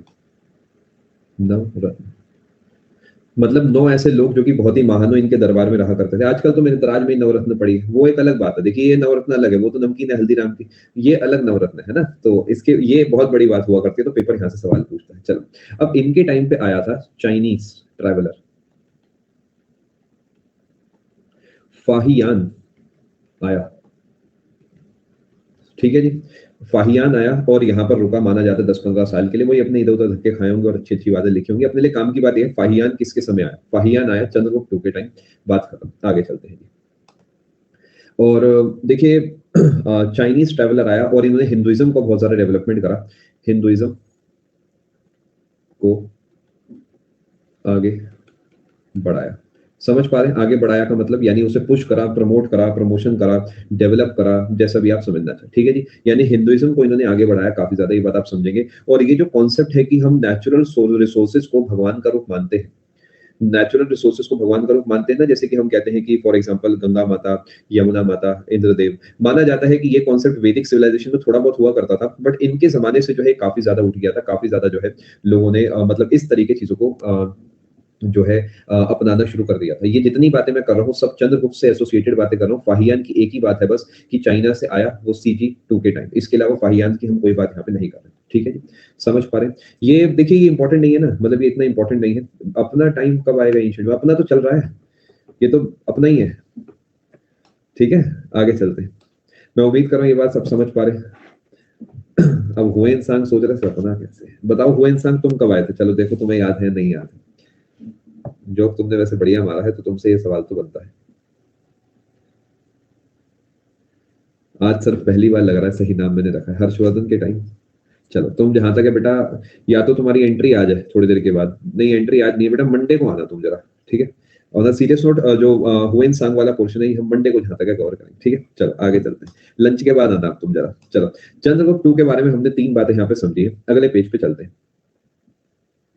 अब थोड़ा कॉन्सेप्ट को समझने की हम कोशिश करते हैं। हुआ क्या, शक वंश याद है आपको, पिछले पेज वाला? अब शक डायनेस्टी जो है ना, इसने, आपको शायद याद होगा, बब्बी को परेशान करा था। यानी अब इनकी वो वाइफ उन्हें परेशान करा था। CG2 इन्हें पसंद तो नहीं करते होंगे। अब समय आगे बीता, क्या हुआ, इसी शक डायनेस्टी का एक शासक हुआ करता था। समझने की कोशिश करते हैं आराम आराम से। अब एक हुआ करता था इंसान, रुद्रसेन।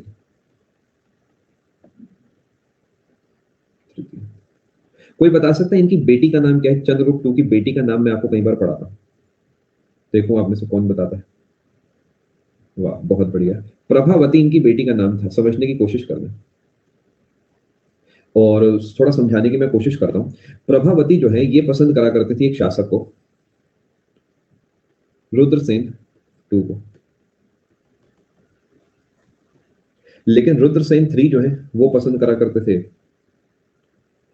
प्रभावती को। याद है कहानी? किसी को याद है? एक बार बताएं, याद है आपको ये कहानी? नहीं याद? चलो जिसे नहीं याद मैं उसे बताता हूँ। अब होगा क्या कि यहाँ पर कहानी बिगड़ गई। भाई ये इसे पसंद करती हैं और ये इसे पसंद करते हैं, यानी ये तो अपना बिल्कुल फिक्स है इनका मैटर, कोई टेंशन नहीं है, नौकरी वोकरी लग चुकी है। ठीक है।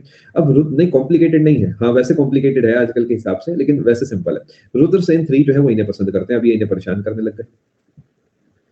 ईव टीजिंग की खबरें आने लगी।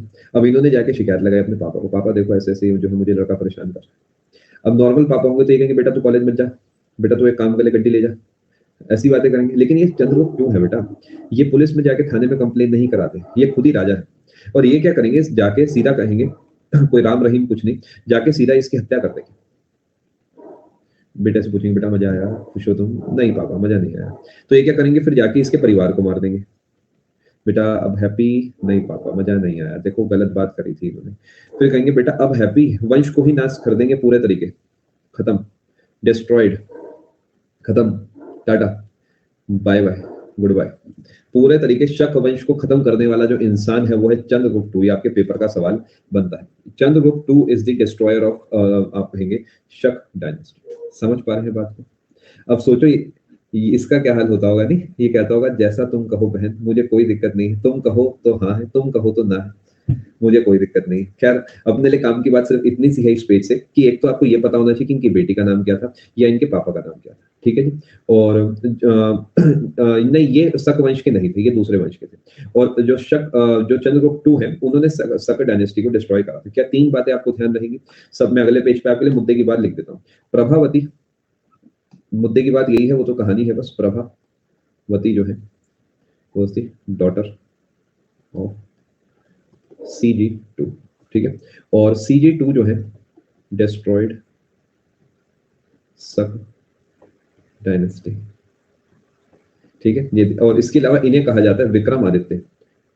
विक्रमादित्य यानी ऐसा गुस्सा जो सूर्य जैसा हो, यानी जिस इंसान का विक्रमादित्य जैसा हो, यानी जिसका गुस्सा सूर्य जैसा हो, ये इनका टाइटल है। ये पेपर का बहुत ही इंपॉर्टेंट सवाल है। यानी कोई कहता है फर्स्ट विक्रमादित्य कौन है या फिर विक्रमादित्य के नाम से कौन जाना जाता है, तो इसका आंसर हमारा है चंद्रगुप्त, चंद्रगुप्त टू। बहुत बहुत बहुत इंपॉर्टेंट सवाल है पेपर का। और लास्ट विक्रमादित्य आपको याद होगा जो कि 14th है विक्रमादित्य, ये है। लेकिन हेमू वाला सवाल बहुत कम पूछा जाता है, ये वाला सवाल तो कम से कम 50 बार पूछा जा चुका। अगर आप सारे सरकारी एग्जाम्स को मिला लो, रेलवे, SSC, इधर उधर के, तो 50 बार ये सवाल पूछा जा चुका हो। गुड वन बोल ली। चलें आगे, चलें आगे। मैं उम्मीद कर रहा हूं यहां तक आप बात समझ चुके हैं। और ये भी ध्यान रखेंगे जो चंद्रगुप्त टू है इनका एक और टाइटल हुआ करता था, चंद्रगुप्त टू जो है इनका एक और टाइटल हुआ करता था, परम भगत या परम भागवत।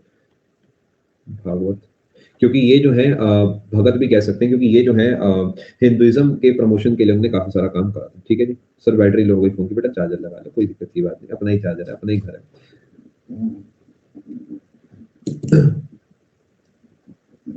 समझ पा रहे हैं बात को यहां तक आप?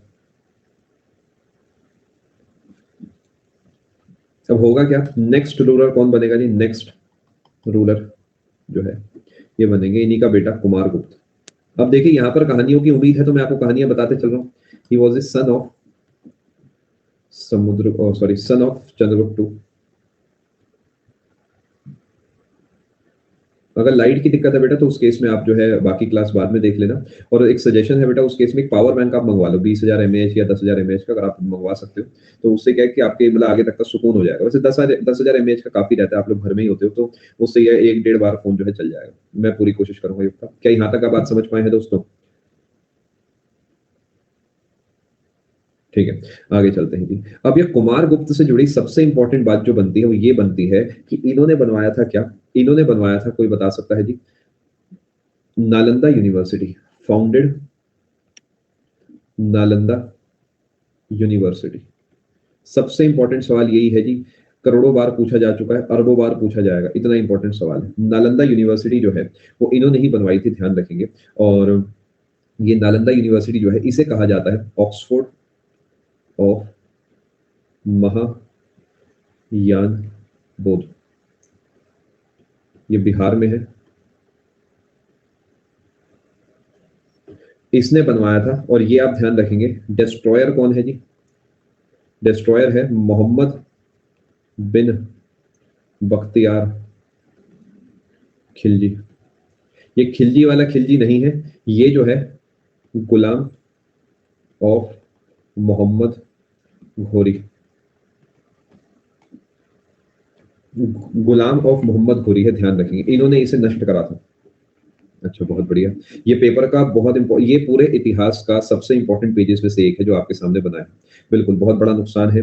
अब नालंदा यूनिवर्सिटी क्योंकि ऑक्सफोर्ड ऑफ महायान बौद्ध है, तो क्या आप ये ऑब्वियसली बता सकते हैं कि ये बुद्धिस्ट एजुकेशन के लिए फेमस होगा? बौद्ध वर्ड आ गया तो ये बुद्धिस्ट एजुकेशन के लिए जाना जाता था और दुनिया के सबसे बड़े यूनिवर्सिटीज में से एक था उस जमाने का। और भारत जो प्रेजेंट इंडिया है उसका जो है आप कहेंगे सबसे पुराना यूनिवर्सिटी है।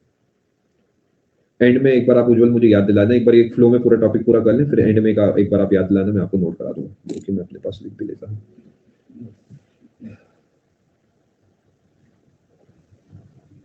मैंने अपने पास नोट कर लिया बेटा, वैसे तो मैं करा दूंगा कवर, फिर भी अगर रह जाए तो मुझे बता देना। चले आगे।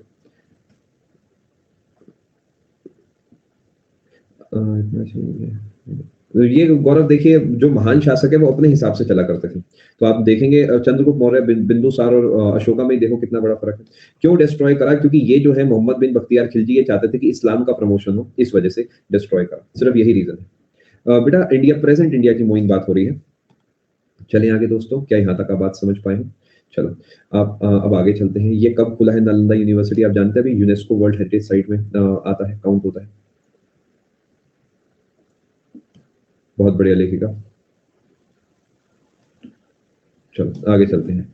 मैं तो गाइड के साथ नहीं जा सकता, पता है मेरे को बड़ी दिक्कत होती है। मुझे आज भी याद है कि एक बार मैं गया था जयपुर घूमने, तो मुझे बहुत ही दिक्कत हुई थी। मैं मतलब गाइड के साथ ही मैंने कहा ऐसे नहीं ऐसे होता, ऐसे नहीं ऐसे होता, तो मतलब बड़ी दिक्कत हो गई थी मुझे, क्योंकि कुछ चीजें जब खुद को पता हो ना तो मसला हो जाता है कि नहीं यार ऐसे थोड़ी होता है। फिर एक मन करता है मैं इसे क्यों बताऊं, मैं इसे पैसे दे रहा हूँ, पैसे ले रहा हूँ मैं, तो लगता है चल तू ही बता दे यार, सही है। चलो आगे चलते हैं, ठीक है। एक इंपॉर्टेंट बात मैं आपको बताना चाहूंगा, जो कुमारगुप्त है ना, took the title of Mahendra Bahubali, यानी मैं महेंद्र द्वितीय। ये आप ध्यान रखेंगे, छोटे छोटे सवाल हैं जो पेपर से पूछे जाते हैं, ठीक है जी, ये इंपॉर्टेंट है। अब अगले नंबर पे जो नेक्स्ट रूलर बनेंगे, आपका अगले सेशन में पूरा पोर्शन निपट जाएगा जी, बहुत बहुत मुबारक हो। स्कंदगुप्त बनेंगे। यहाँ पर मैं आपका सेशन आज रोकता हूँ स्कंदगुप्त पे, ठीक है। एंशिएंट में आपको क्या क्या बचा है देखिए, गुप्त एक उपगुप्त पढ़ेंगे, हम पढ़ेंगे तो नहीं, बस नाम ही है बस एक। हम अभी क्या पढ़ेंगे देखिए, मैं आपको समझा देता हूँ। तो गुप्ता डायनेस्टी खत्म होगा, फिर वर्धन वंश शुरू होगा। वर्धन वंश जहाँ पे खत्म होगा तब वहां पे सब पैक हो जाएगा, ठीक है, एंशिएंट पैक। उसके बाद हम पढ़ेंगे साउथ इंडिया के बारे में, जिसमें हम चेर, चोल, पांड्य, ये सब चीजें हम कवर करेंगे। हम इसके अलावा जो विजयनगर हम ऑलरेडी कवर कर चुके हैं। संगम लिटरेचर वाला पोर्शन हम पढ़ेंगे, वो भी साउथ का ही है। और ऐसे छोटे छोटे टॉपिक्स को मैं आपको आने वाले हफ्ते में पैक करा दूंगा, ठीक है। चलो ख्याल रखें आप लोग अपना, अच्छे से तैयारी करें। मैं उम्मीद कर रहा हूँ कोर्स आपके लिए बेनिफिशियल हुआ होगा, ठीक है। बिल्कुल होंगे, लेकिन अभी हिस्ट्री खत्म नहीं हुई है, एंशिएंट हिस्ट्री खत्म हुई है, ठीक है जी।